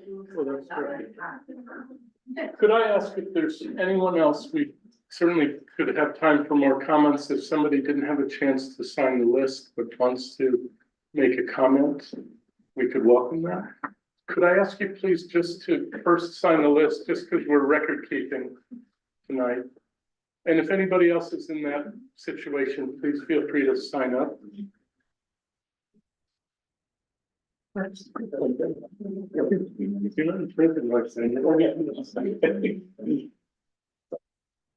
my name is Miriam Strauss. I live in the village and I thought about the parking and something that occurred to me in terms of the buses is, given that BOCES is an educational institution up the street and that parking lot is never full and it's not very far away, 5 minutes, whatever. But kids could be dropped off on Broadhead and then the buses could go back out and oh, the BOCES, I mean, everybody's got a cell phone. It's not like they'd be going to the moon. So really stretch out your idea of where you could put the people who come in large quantities. That's all.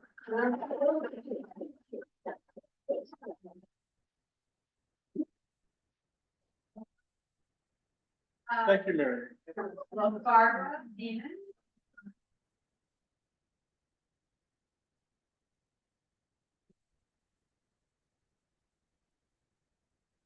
I'm Barbara Neiman, I live in the village. I don't want to take up a lot of time, I'm mostly just repeating I'm not gonna repeat what other people said. I just think it's incredible that so many people have come out, and I want to respect the committee, historical committee, who have really worked hard. And they want very badly to have other people experience our beautiful town and the histories that we have. And we so desperately need to preserve, given the climate right now in this, in but I think, but we really have to take a look at the plan. I work at the community garden and that, coming up Huguenot Street and making that turn where the big monument is, coming up to Augusta. I mean, this is an area that is just waiting for an accident. Having people walk along a rail trail and have to worry about a road that's going to be built that goes through. I didn't get how many feet are between that road and the rail trail, but we have, you know, so many distracted young people and families and little kids. I would be very nervous about a road being near a rail trail. We go to the rail trail to get away from a road. Why do we want a road near a rail trail? I would really like to support the Historical Society and all the work that they're doing to build some type of wonderful center. I don't believe we need the 100 spaces. I so agree with the young person who spoke. It's just going to be village visitors coming and using the 100 spaces. I think we can do this better and smaller and more respectful of the nature that's right there. That's so special to us. So I don't need to say any more. Thank you very much for having us.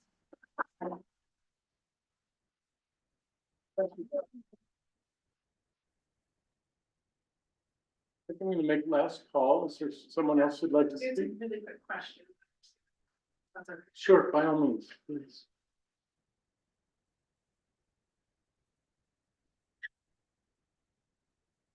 Hi,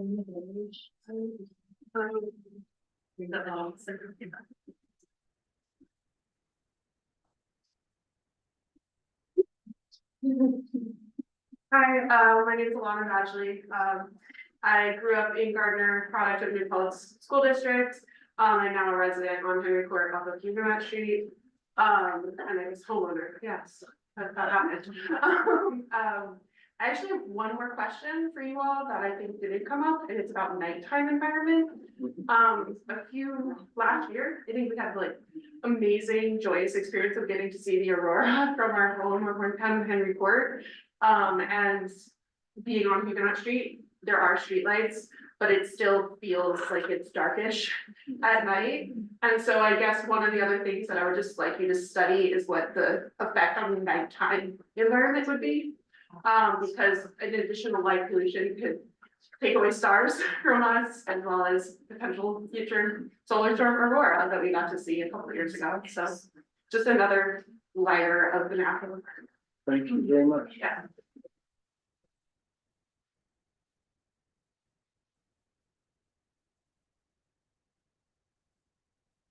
Is there anyone else who'd like to speak? Right. So let me say this, we very much appreciate the comments. I think you have noted that my colleagues and I were vigorously taking notes this whole time, and I suspect the applicants were doing the same. So thank you very much for your suggestions. There were a couple of questions planted in there, and I noted them as questions, and as promised, this isn't really the occasion to address those questions, and I think at least one of them isn't our purview and may not be something Huguenot Street wants to reveal about the cost of the project, but that's certainly their business.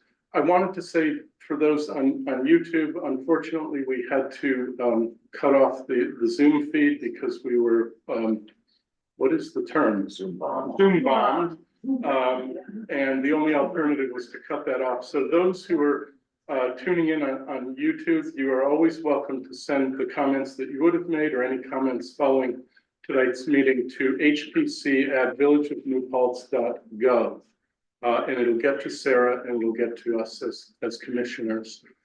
It is 9 p.m., which is usually about the time that we start to wrap up our meetings. We still actually have some agenda in addition to this, but before wrapping up, I would like to invite the applicants, if there are any comments you wanted to make in kind of an immediate fashion to what you heard tonight, you'd be welcome. And then I think the next thing we will do is very quickly try to summarize what we five heard as main themes. So it's kind of at least a temporary or a provisional record of what we heard tonight by summary form.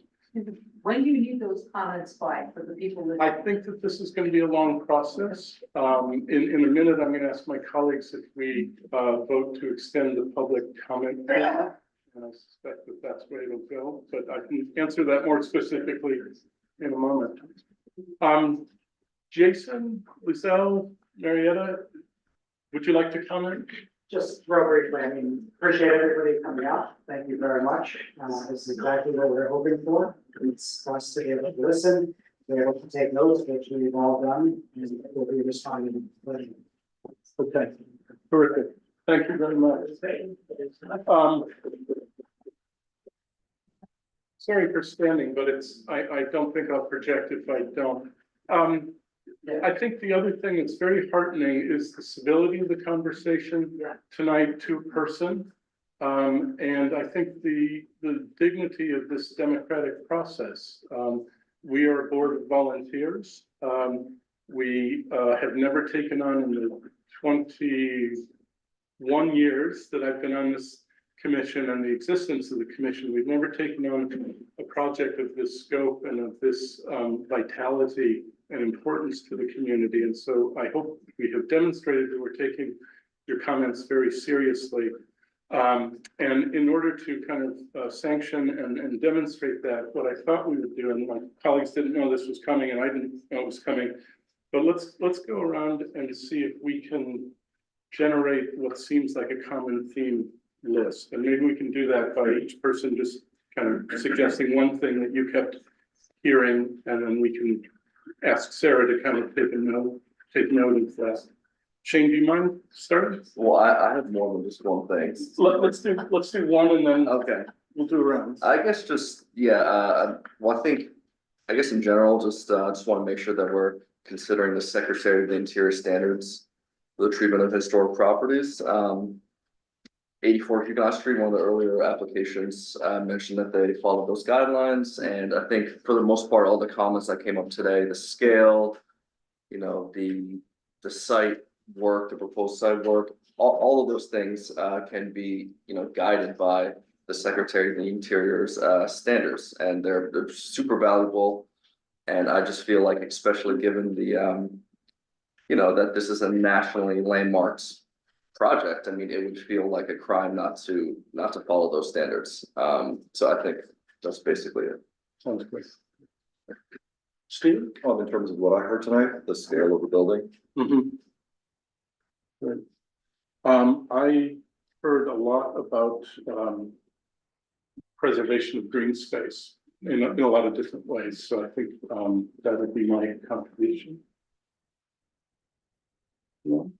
I was going to say that myself. Sorry. And adding to that is the spiritual landscape, which is also a very important preservation. I would like to add to that a few years ago I attended a conference, a preservation conference, and the Native American speaker emphasized how important this landscapes are in the spiritual realm of Native Americans. And since this new visitor center is focusing on Native American history as well, I think we should take to heart what Native Americans and nature mean to each other and the connection between the two. And on top of that, the parking spaces, the paved areas that are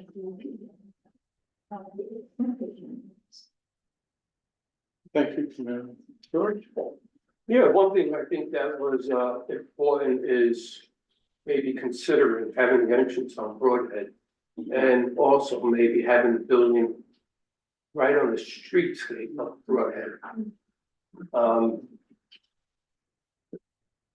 Also considering alternate parking elsewhere.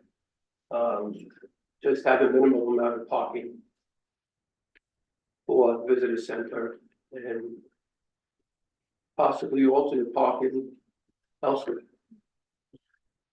I might just add to that, and this is really for the benefit of the applicants. There clearly was a lot of concern about the amount of asphalt voiced in different ways. And one of those comments, I have it, but I don't think I want to look up who said it, but really amounted to a kind of series of questions about how much parking is really needed. Somebody cited 14, I think it was Greg Cannon, cited 14 cars at the most. And so I'm thinking that the community probably would like to hear the rationale for 100 spots. Maybe hear the rationale for why Broadhead wasn't considered as an entrance, just to kind of underscore what George picked up on. Shane, you said you had others? Yeah, I'm just gonna go through this quickly. I know in the last meeting in July, we spoke about the Secretary of the Interior standards. And again, given that this is nationally landmarked, I feel like we should definitely refer to those and respect their suggestions and requirements. So I'm just gonna quote some of the interior standards like I did last meeting. Quote, new construction should be appropriately scaled and located far enough away from the historic buildings to maintain their character and that of the site and setting, end quote. Quote, when visible in close proximity to the historic buildings, the new construction must be subordinate to these buildings. The guidelines say to avoid constructing a new addition or building that is as large or larger than the historic buildings, which visually overwhelms it and results in the diminution or loss of its historic character, and instead recommends to ensure that the addition or new building is subordinate and secondary to the historic building and is compatible in massing scale materials, blah, blah, blah.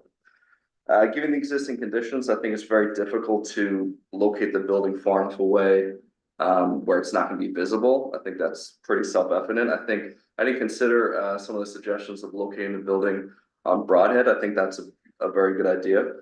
But I think especially given the size of the site and the programmatic goals, I think that extra consideration needs to be paid to the size and scale of the building, considering it's going to be, very visible no matter where you are. And in my opinion, the building overwhelms neighboring buildings, as does the amount of paved and parking area. I mentioned last meeting the Deo house, even though it's a beautiful house, when it was renovated, and correct me if I'm wrong, maybe somebody from Historic Economic Society knows, but I heard when it was renovated, it was actually very controversial and it caused a lot of issues within the family that owned the building. Is that correct? And they ended up getting divorced and had some falling out their neighbors. Anyway, either way, the Deo house, even though it's beautiful, I mean, the scale of it is still, to me, maybe jarring is too strong of a word, but you notice right away, it's like, what's this large Victorian house doing here? Even though it's beautiful, it just seems out of place. And, I just think that's something to note with this building. And I know the Secretary of the Interior Standards, this was a question that came up. They actually do recommend distinguishing new construction. They actually recommend against trying to match the historic details. So that's an important factor, but the building still has to be subordinate and you know, the massing and the scale, all that's very well detailed, so anyone who's interested in that should read through that. But I guess what's driving this project is the desire for the programmatic spaces, that's my understanding. However, the size of the building should first and foremost be determined by the context of the site and relevant regulations such as zoning and historic guidelines. I'm not sure if the proposed design meets the zoning requirements, that's not in our purview. But again, the historic guidelines are very clearly laid out in the Secretary of the Interior guidelines. So that's what we're referring to for our review. And then in the last meeting, and this came up again today, we discussed potentially finding alternate spaces. Interestingly enough, the guidelines state that, quote, adding a new building to a historic site or property only if the requirements for the new or continuing use cannot be accommodated within the existing structures or structures. So I thought it was interesting that they clearly laid that out. So, you know, I guess, I don't know how we arrive at determining whether or not the existing building is going to accommodate what you guys need. I'm sure there was a lot of thought given to that. You discussed that in the last meeting. So I don't know if we close that conversation, but I just felt like I just want to bring it up again. It just came up a lot during the meeting. Just so moving on to the site work, there's another quote from the guidelines. Protecting the historic setting and context of a property, including the degree of open space and building density, must always be considered when planning new construction on a historic site. This entails identifying formal or informal arrangements of buildings on the site and whether or not they have a distinctive urban, suburban, or rural character. So one of the things I noticed about the design was there's like these low rising stone walls that kind of act as like seating areas that kind of frame the building. And one of the things, I think that's in conflict with the nature of the site. Right now, the houses kind of all exist within this kind of continuing field. There's no real like boundaries between the houses.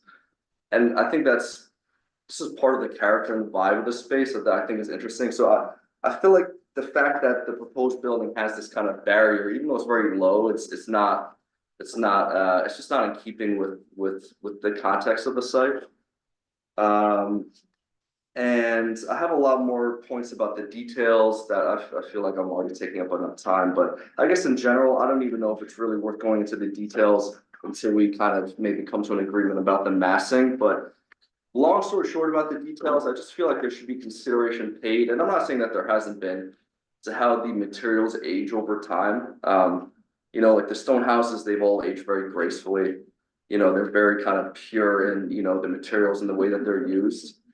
I think with this proposed building, there are elements of it that I like, you know, like those timber beams and the timber columns, like, you know, those are timeless details, which will look good over time. But the metal cladding around the center massing, you know, I'm not sure what material that is. Like, I guess I would just advise the architect to avoid maybe kind of, you know, any kind of like temporary building trends that might not age well over the next few decades. I mean, I think we can all think of a lot of buildings that haven't aged too gracefully, and I think that's one of the special things about this site is that, you know, there's just a pureness and beauty to these small stone houses, and they just age so gracefully.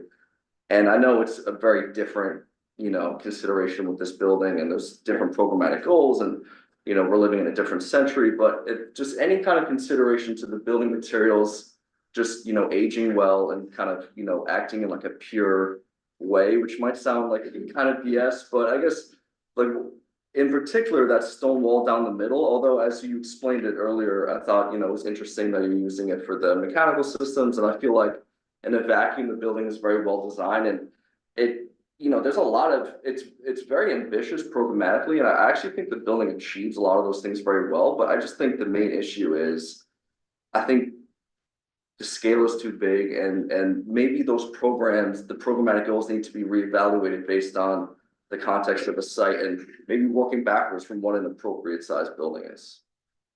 I guess that I have other comments, but I don't want to take up too much time. So that was basically it. Thank you.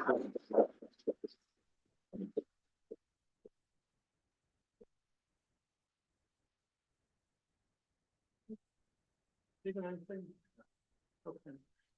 I'll add just, I think that these are topics for future discussion with the applicants. The question came up from, Michael Seeler about the review process, specifically, acknowledgement or adherence to the Secretary of Interior standards. That's a question I think we'll want to talk about down the line. And secondly, kind of related to that was a question about whether SHPO is going to have a role or needs to have a role. So we didn't think to ask that in July, but that's something we probably should get to. And otherwise, I think I don't have anything more to add. So once again, everyone, we really appreciate your input. Thank you for a lively but always civil meeting. I hope we've demonstrated that we're taking your thoughts seriously. I also appreciate how many people wish historic Huguenot Street well, and I would say maybe just as an adjunct,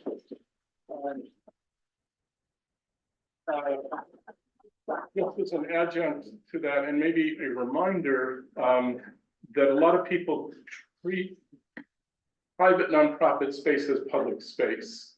Just to remember a number of comments about how relaxing it is to go there and how open it is and how close it is to downtown.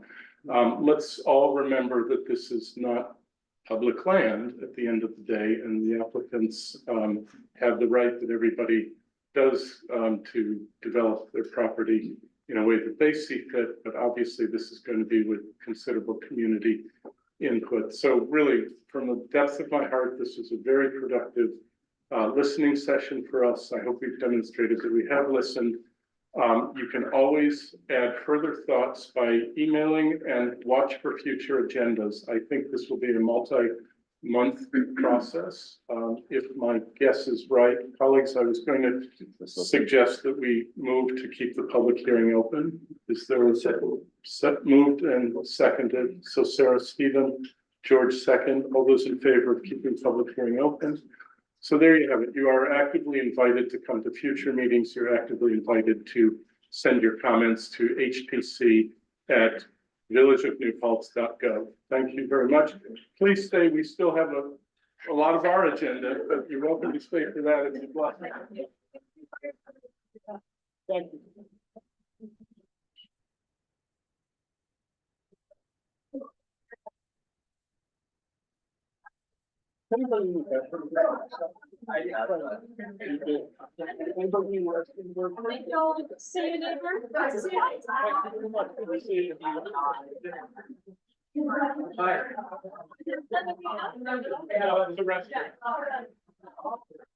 See you, neighbor.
Yeah.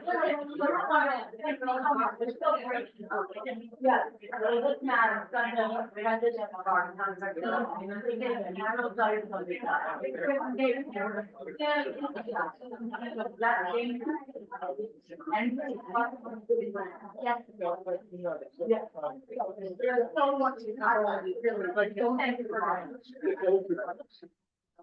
Thank you. And now, you got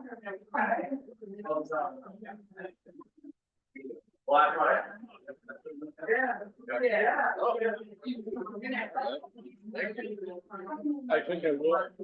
Thank you, sir. You said it. Thank you, Sarah. Yes. Secretary, very good, thank you.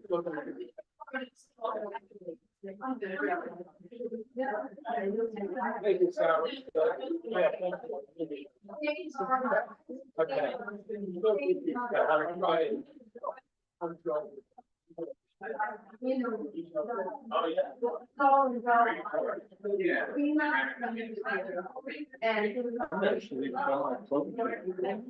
Oh,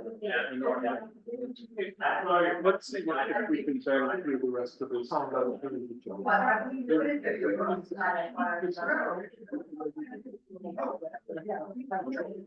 Are you guys still meeting? We gotta come in. Kick these people out? No, they can stay. I mean, it's a business agenda from here on. We should talk about what to do about Zoom bombing. Because You just, what we do is we don't let people in unless we know who they are. okay. Yeah. That's a little bit hard because you don't know who everyone is. Like, you can kind of smell when something's funky. Yeah, well, that was funky. But like if it's like an, I mean, it's, And you can- it's, I don't know that, you know, it's maybe not as democratic as it should be, but like, that's the reality. Well, so do we have any obligation ever to do that or even do that? I thought it was just a new policy. It is a new Paul dad on it. This whole Michigas is a new Paul dad. Ask Claire how much she loves her. But I think the way to deal with it is just, unfortunately, just only let people in that we know. Yeah, we could, But, you know, I don't. yeah, we'll try it. We're not gonna walk in all the time. It's fine. Good night. Good night. Yeah, and that could weed out somebody's, she could also get somebody to. We're exciting. Okay, so. I think we can bang this out in 15 minutes. Yeah. Really exciting update. This morning, They want to. the project to the retirees of New Paltz. They were very excited. I think inch by inch that project is going ahead. You know, the main thing is we're gonna need in-kind donations from these railroad. companies. And then just labor and then some money. And I'm at that point. So it's in progress. George, what are your observations? Thank you. Cover that. Got you down for Well, today. it looks like they finally got the limestone and they put it up and they did a magnificent job. Again, that had to be probably, each piece had to be shop drawings on that. Yep. And, you know, No, it looks great. custom made, Yeah. and it was like almost perfect. No, it looks. I mean, if you acid wash the rest of that building, you probably won't know what to do on that. So, it's moving very slow. Yeah, they with the portico, they don't seem to move. No. Yeah. Are they, I mean, they, pavement underneath, Correct. and they, by like a barrier, they say a low concrete curve there now. Yep. So I'm just wondering how they gonna take down the rest of the portico? No, that's gonna stay. Okay. The back portico. The western. Oh, no, that's staying. Yeah. It's gonna remain a drive-through. They're gonna, yeah, for the credit union. Yeah, But they like rebuilt parts of it, like. Yeah, they're the just column. rebuilt, redesigning it, they're redesigning it. Tom, I have questions about the railroad siding project, were you gonna mention anything on that tonight? oh, it was just a quick update to my colleagues, but Oh, the railroad siding keep going forward. There are a lot of practical obstacles like money and materials, but the desire is there to do it. This is the good caboose. yes, where? You know, the newspaper reported that we're on the cusp of getting a caboose. We're Yeah. a long way from getting tracks at all. Okay. And then the caboose is like in another lifetime. Because there were tracks placed right by our parking lot. Yeah. Town and country. Those are in storage for installation there. They won't be there forever. Oh, would the caboose be literally on the, our property is here and the No, everything- hotel's here and where they're placing those tracks currently? No. Like, literally right there. Yeah, no, they're just temporarily stored there. They're actually not on your property. No. And if anything, I mean, the tracks should get installed because I think that's within reach. That's gonna be east of the walkway. So not on your side. It's gonna be on the uphill side Towards the Yes. post office? toward the post office. Yes. Yeah, but that's right on top of That's our still, parking yeah. lot, so we're really On concerned. top of what's Our parking lot, so we're concerned. It doesn't matter of feet. Yeah. There's our parking lot, the rail trail, and then Spanish, the hill to the post office. Yeah, so it's other side of the walkway, not your parking lot side. Right, across But from that means just 6 feet away from our parking lot or 10 feet away. No, No? well, I mean, there's the rail trail. And then there's the easement for the rail trail, and then on the uphill side would be the tracks. You mean behind the post office? Correct. Yeah, that's right across from our parking. Yeah.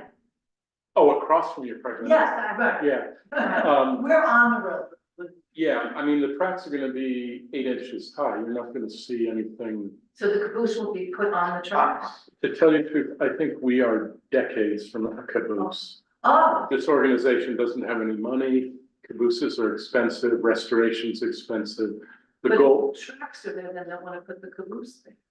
one day maybe, but it'll be closer to Main Street, it'll be on the Main Street side of the, So it'll be across from the You old know- railway station. do you know, That's yeah, the exactly, restaurant?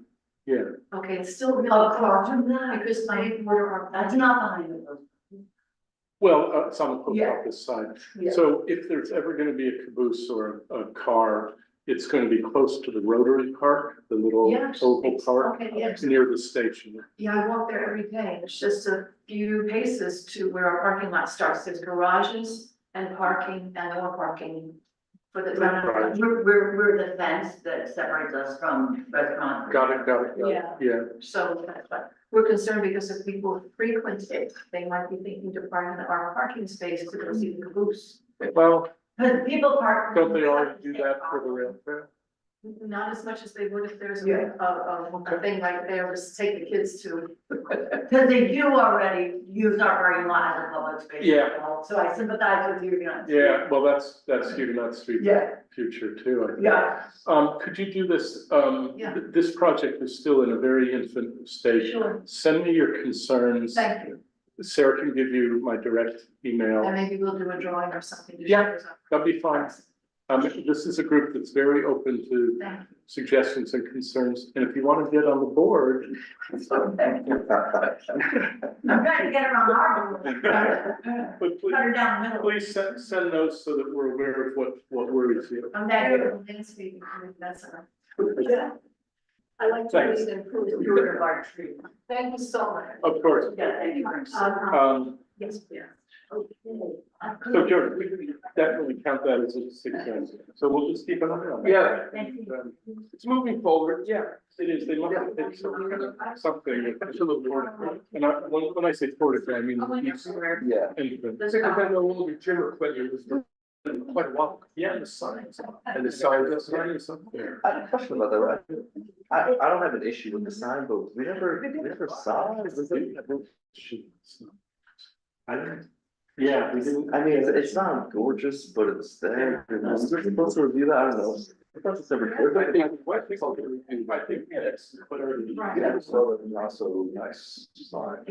No, we never did. No, that was not so nice. Why don't we all go take a look at that, and then maybe we could. We still have the right to. We want to choose that pattern. We want to choose It that. might not be a bad, it could be a suggestion. You I mean, know, it's like a laser cut. I haven't. You know, Seen it. I think we need clarity on where our purview begins and ends. Yeah, and stuff like exactly, that. yeah. I think signage could be helpful. I mean, historically, we haven't done much about signage. You know, Yeah. people come with their logo in the permissible space and we tend to say yes. Hey, we got the limestone, let's leave the sign. yeah, I mean, the sign's in an appropriate spot and stuff, you know, I mean, it's not terrible, I mean, I don't know, I guess it's, It doesn't pop, though, does it? no, but maybe that's not a bad thing. I don't know, I was just wondering, cause I just saw it on, and I was like, oh, we never saw that in the application. Yeah. No, we never did. I'll raise that. I think it's a general point. It'd be Yeah. good to get in on those things and also lighting. When the Brazilian restaurant came in, we were able to help them get the lighting downward. Even Yeah. And we did it at no cost. And they're on them. Yeah. They didn't- Was it already closed? Awesome, that was going on, it's not for them. Yeah, they didn't survive. I know. It's a tough business, right? Yes, You it know, is. you go in with huge hopes and Tough spot, and it's a tough spot. that is a tough Yeah, spot, it's 4 places in the last 5 years. Since. Although they kept, the Indian restaurants for a good long time. No update on the local law revisions, that's just, I'm sorry, there is an update. There was a little hang up at the county level, but it's through now, so I think we can put that in the rearview mirror. 222 Main Street, that's Dr. Carlos. We didn't get anywhere with it. No, I called him and left him a message and he never returned my call. I see the windows went in. They look okay. It looks like a zero, well, a zero, so there's no grids. Oh, I haven't seen any siding started, the roof is great. Yeah, the roof yeah, is roof good. is great, but it's. Yeah. Had you seen siding? You know, my hope is, I mean, honestly, people walking by probably won't notice, but the material that he brought in was really flimsy. And I think it's gonna pucker. I believe he presented it in front of the village board immediately after Oh, us, right the next night. And I did hear from somebody who was at that meeting, there was a village trustee who was like referring to this board saying, oh, they only recommend expensive items. Oh, I thought that was most unfortunate. Comment, which board was it? The planning board. Sorry, and I thought that was unfortunate. Because we did discuss quite a bit of, options for his signing. Yeah. Including, he had 2 of those composite board and batten. One was definitely sturdier than the other, that was just a marginal difference in price. I'll see what I can find out about that comment, because that's not what we're doing. No. The 2 mini splits that we voted on in July, I actually didn't see 53, 57. That was the one in the alleyway. And I don't think there's a lot of consequence there. I did notice that 102, the China house, hasn't moved because we really stipulated that they had to repair that siding. Yeah. And right now, there's just the condenser tube sticking out of the wall. So that might be worth following up and just seeing where we are there.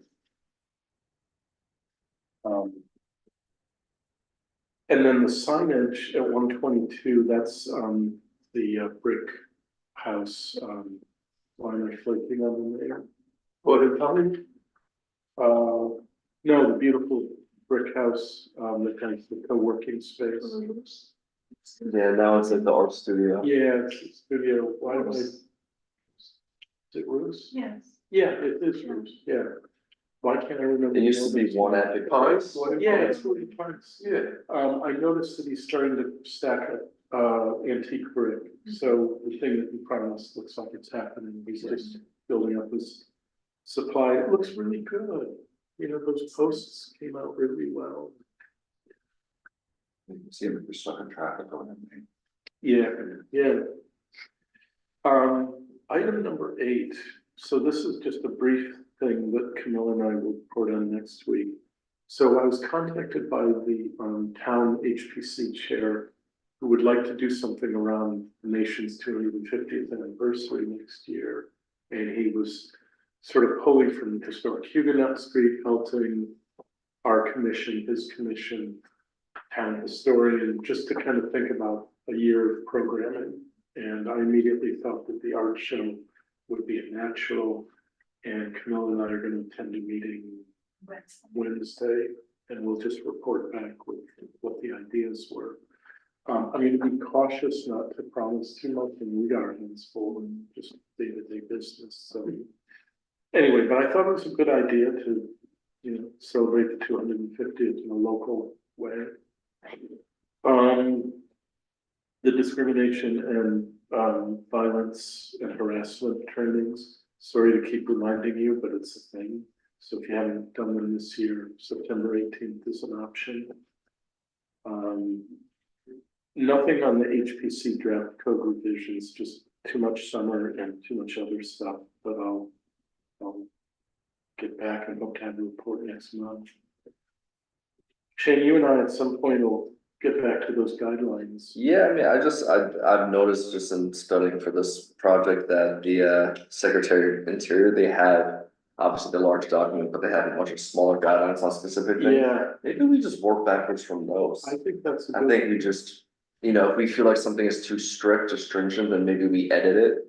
And if there's any specific, you know, language in there that we want, we can add it, but I think we just, you know, it's a very fair, like neutral baseline to start from. I agree. I don't think we should reinvent the wheel and just go from there. You know, I mean, even like it's really well done. Those are the bulletins, right? The Those bulletins, little yeah, 3-page, exactly. 4-page, they're great. Yeah, they're great. They're probably a little techier than we need, but we can distill them. Yeah, exactly. Summarize it, or, you know, just maybe, yeah. And, you know, at the end, give the link. Yeah, exactly. You know, summarize them. Yeah, that's good. Those bulletins are great. Annual report expected. Sarah, you haven't heard anything from SHPO, right? Not yet. We usually get the request for the annual report now-ish. I haven't seen anything, and I usually do. Seen anything. Should I reach out? Yeah, could you make that an action item? Yeah. For yourself, just to reach out. After the meeting, I'll remind you who you asked. Okay. Yeah. The website revisions, I think, are completed. We've got the reconnaissance level survey up there. That, you know, it's just a good thing to keep current. Item 14 came out of the clear blue. So did you get it as well? Yeah. Thank you so much, but I will decline it. I think that I should have asked me also. Okay, let me find out what the process is for declining, or I was thinking maybe, you know, those who wanted could donate it to a fund that would help pay for art shows. I think there's a way to do that, then I would fill out the W, because it requires a W-9. Yeah. So then it becomes income for us. Yeah. The commissioners. So, I mean, I don't know, I'd rather just write a check. Yeah. I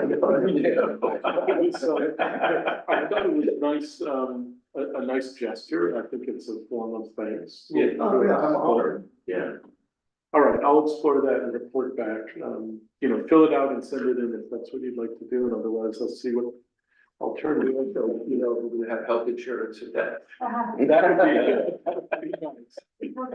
Or, okay. Yeah, let's get the 401k. But you know, I took it in the spirit, I'll put it that way. Yeah. Our budget update, we're in good shape, right, Sarah? We got the Carol. Yeah, Carol sent me a document, but honestly, I've never seen, like, I'm not sure. Yeah, we have never had to do this. We're fine. Okay. We're well under, quota. Okay, And next month I'll tell you how we do that. cool, okay, sounds good. Yeah, But I we're, have that, I have it. yeah, and I did glance at it. I don't remember the numbers, but we're like a quarter of the way through the year, 12% spent or something. We're fine. Is there any other business? I have a question. It looks like, Miss Anthony's house is being renovated a little bit. Oh, okay. And, the changes that they made so far seem to be like for like. They repainted, the wood siding, the windows, and, repainted the existing windows, restored them. I think the only change is that they painted the, floor of the porch a different color. And there is a trellis, in the neighbor's side on the porch. That they painted or? No, I think it's a new trellis. I don't think there was a trellis had before.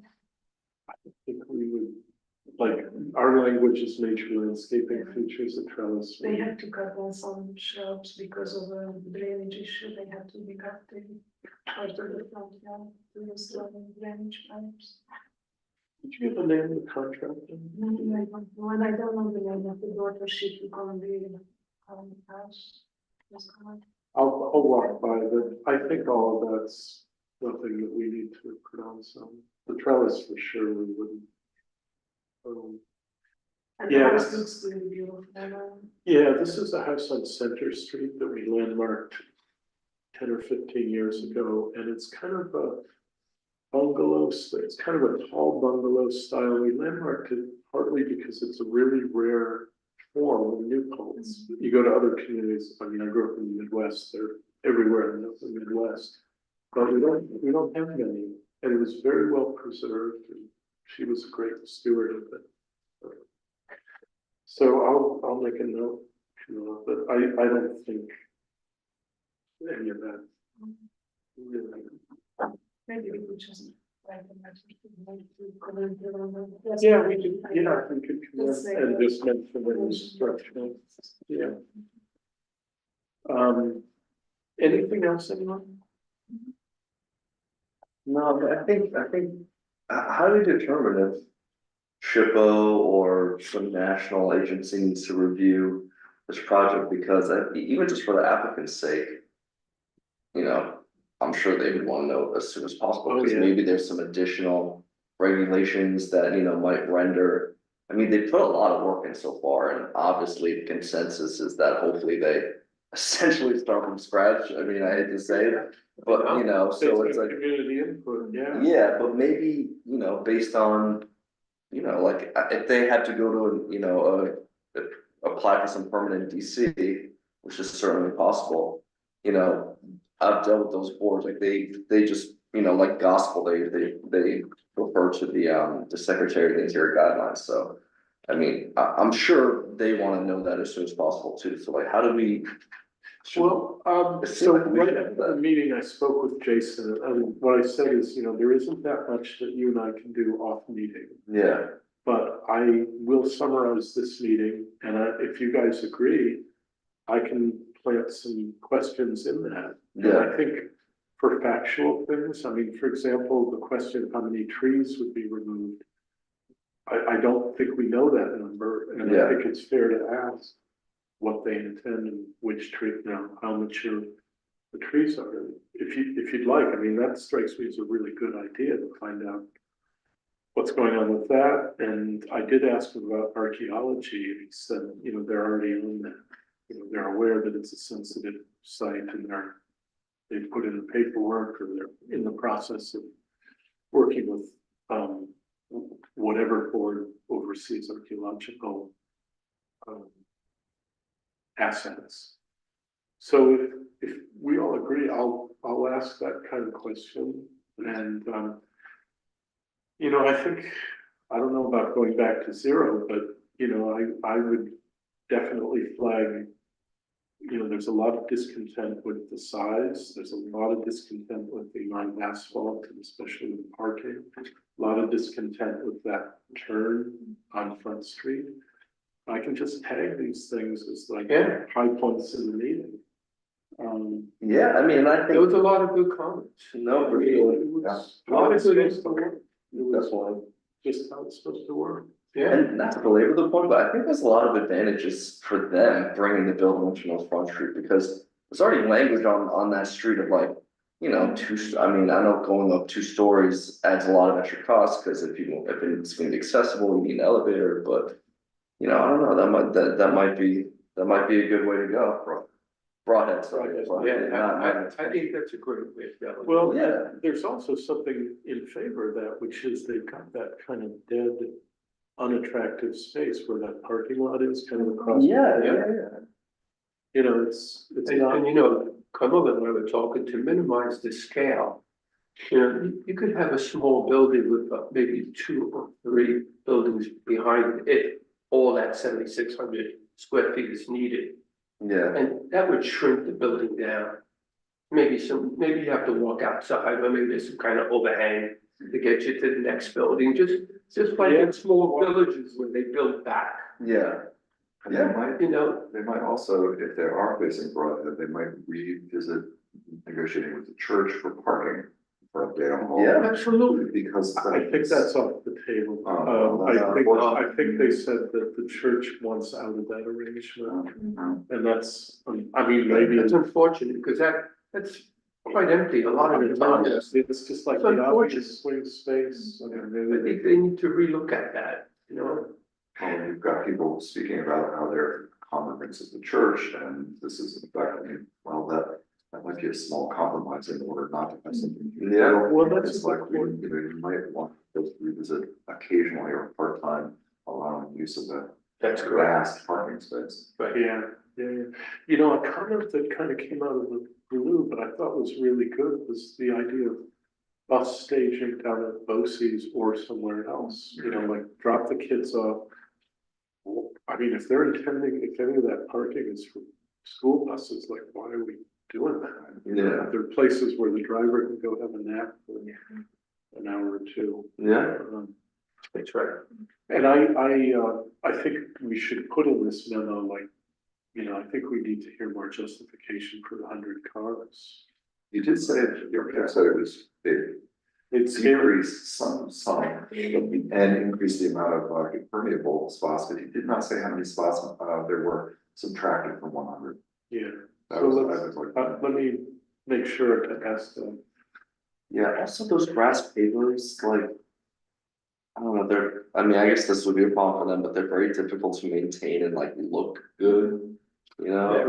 I mean, like almost immediately they kind of look like crap and like the They pavers. look like breeze blocks, stuff. Yeah, and you know, it's hard to keep them like all kind of like, you know, level and even, it's just like, you know, it's a cool material, it's a cool material in concept, but I just feel like in, you know, when it comes in like an application, it's very difficult to actually make it look good, but I don't know, I didn't push back on it. Just Yeah, I think a a lot of it has to do with the installation. Yeah. Just like they put down these Belgian blocks, and, I mean, they've held up in New York City for how many years, and Yeah, when they're laid properly and, you know, the base is proper. Yeah, you think of how many years. And then, you don't have the grass coming up through them, or, you know, you have this bonding stone. Right. You know, that, Jack's plowing coming through in January. well, that, well, if they lift, of course, that's a nightmare. yeah, but those Belgian blocks, like they're set in like a mud set, right, like those grass paper things, like they're Yeah. set, and they're like in like a sand bed more or less, so they're Correct. grass, so it's like, Yeah. I think for that reason, it's really hard. Anyway. They're sensitive enough to know that 100 parking spaces, all of asphalt, are it's a non-starter or. I mean, a lot of people talked about that as a problem, and I think, I think I'm more alive to the possibility that this thing is a building floating in asphalt. I didn't really see that in July, but yeah, I'm saying. That was the point that stood out to me the most. It's a great point. You know, it's just, I mean, and I feel like if you bring the building to Broadhead, hopefully they explore that, it just alleviates a lot of the concerns that everybody has. It's more tucked in the corner, you don't have all that asphalt connecting you know, North Front Street. One entrance, not through and through. Yeah, and it's just, and I think to the point of, I forget, one of the architects had mentioned the experience of, you know, having like a street fronted building versus, you know, one that's essentially like in an island of parking, you know, asphalt. It's true, like that really resonated with everybody, I thought. Yeah. It was a great point. Yeah. And there is two-sided parking in Broadway. And you go curve around, like you can understand conceivably for an event, not constantly, not all the time, and people can park in front of the church. And, you know, it's just not that much traffic. You know, yeah, Yeah. for a short time. I guess the general question I have is like, how much, like, obviously they have programmatic goals, which I think everybody's sympathetic with. But, you know, you also have the context of the site and the guidelines, and it's like, those two things are just completely at odds with each other. You know, so like, I mean, I'm hoping they can come back with a different design that can, you know, deal with that compromise, but it just, I don't know, I mean, in my opinion, as of right now, it's just, they've met their programmatic goals in a building that does it actually pretty elegantly, I think, in a pretty good way, but it's just completely at ends with the nature of the site and the historic guidelines, so it's like, I don't know, they just.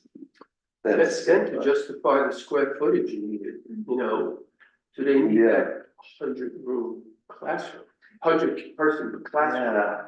You know, could it be a 50-person classroom? Do they need all that outside space? You know, maybe some of this stuff just becomes part of the lawn that's in the back, of the green space. Yeah, I mean, even like the little built-in amphitheater, I'm just like, I don't know, I've never seen that. I think it's a cool idea in theory and in concept, but in reality, whenever I've seen those, it's, I don't know, they don't age well. It just like looks kind of like strange. Like, I don't know. I don't know. I think they work well in like national parks. Yeah. Yeah, I've been to some national parks for like the guided tour starts there, you're sitting on rocks or whatever. Yeah. It works. You know, the building is great and everything about it, except it doesn't belong on the street. That's what the community That's says. what they said, that's summarizing everything, it just needs to be changed, but no. Well, sure. So as a practical matter, two things. One is, why don't I this week draft this summary? It'll go to the planning board and it'll be copied to the applicants. But let me draft it and send it out for your comments. If you can really kind of quickly turn it around with suggestions. Sure. And then secondly, do you want to invite them next month? I mean, I think they feel like they're on a pretty long timeline, so we don't have to rush it, but maybe while the ideas are hot, and maybe we should just invite them back in a month or two. Yeah, I mean, I wouldn't have an issue. Are they gonna be ready to? I guess meet that's with us the again? question. I think it would be. I think they had a lot of work to do. I think it would be maybe to talk Invite them. what we heard tonight. Yeah. You know, where they're, I'm thinking about your suggestion about returning to the shared parking idea. Yeah. And maybe in the larger scope of this, the Reformed Church kind of looks at that question differently if it means getting a different structure here. The public might support efforts, you know, on behalf of the church to open up a little bit that, if this is scaled back, there are fewer parking spots. That's what the public is very clear about. Maybe we can facilitate some kind Yeah. of. Yeah. I mean, there's also the parking by, the overflow parking by like the wastewater treatment facility, that's on Huguenot Street. Yeah. I mean, I don't know if that's an option or not. It's not impossibly far. No, it's not. Able-bodied people. It's right on the edge of HHS property by the 1799 house. I mean, bear in mind, that is public space, so. Yeah. There'd have to be an arrangement with the village, and those things don't come easily and may not satisfy their. Yeah, the school buses could park in there as well. Yeah, actually, right. Right. And any number of places, I mean, if the kids are staying 2 hours, they can go to the plaza and hang out. I would hope that the architects and the show would, you know, formally talking about what they heard, and they're reviewing all of their ideas. Even before we invite them back, that they, you know, sharpen pencils and go back and rethink this. But I think it would be nice to invite them. I don't see any harm. I mean, they may feel like they're not close to ready. Obviously, this is not Jason Anderson's only project. He may just not have the capacity to respond that quickly. Yeah, it seems like a really nice guy too. Yeah, we've seen his projects before. They're very good. Yeah. No, yeah, I mean, again, like in a vacuum, I think the building's well designed, but it's just, you know. Well, I think it would be good to invite them back, kind of at their convenience, but as early as next month. We're gonna have a couple of things next month that could be time consuming. One of them is your neighbor at 1:30. They want to do an addition, and I was contacted by their architect. Actually, I think they're just screening, if I understood it, they're screening in a porch. The back of the house, is screened in and they wanna make that more of a room. Yeah, that's what it is. So and that seems pretty straightforward. Elevated from the road and not very visible to the neighbors. And the plan I saw, just the bare bones, like, looked all right. Sketch. Right? Yeah, I think I haven't really it's, seen that. So everybody, let's do that. Motion to close this long meeting. so move. Second. Yeah. All those in favor? Aye. We're unanimous on that. Thank you all. I mean it very sincerely. This was a great listening session. I thought the public behaved beautifully.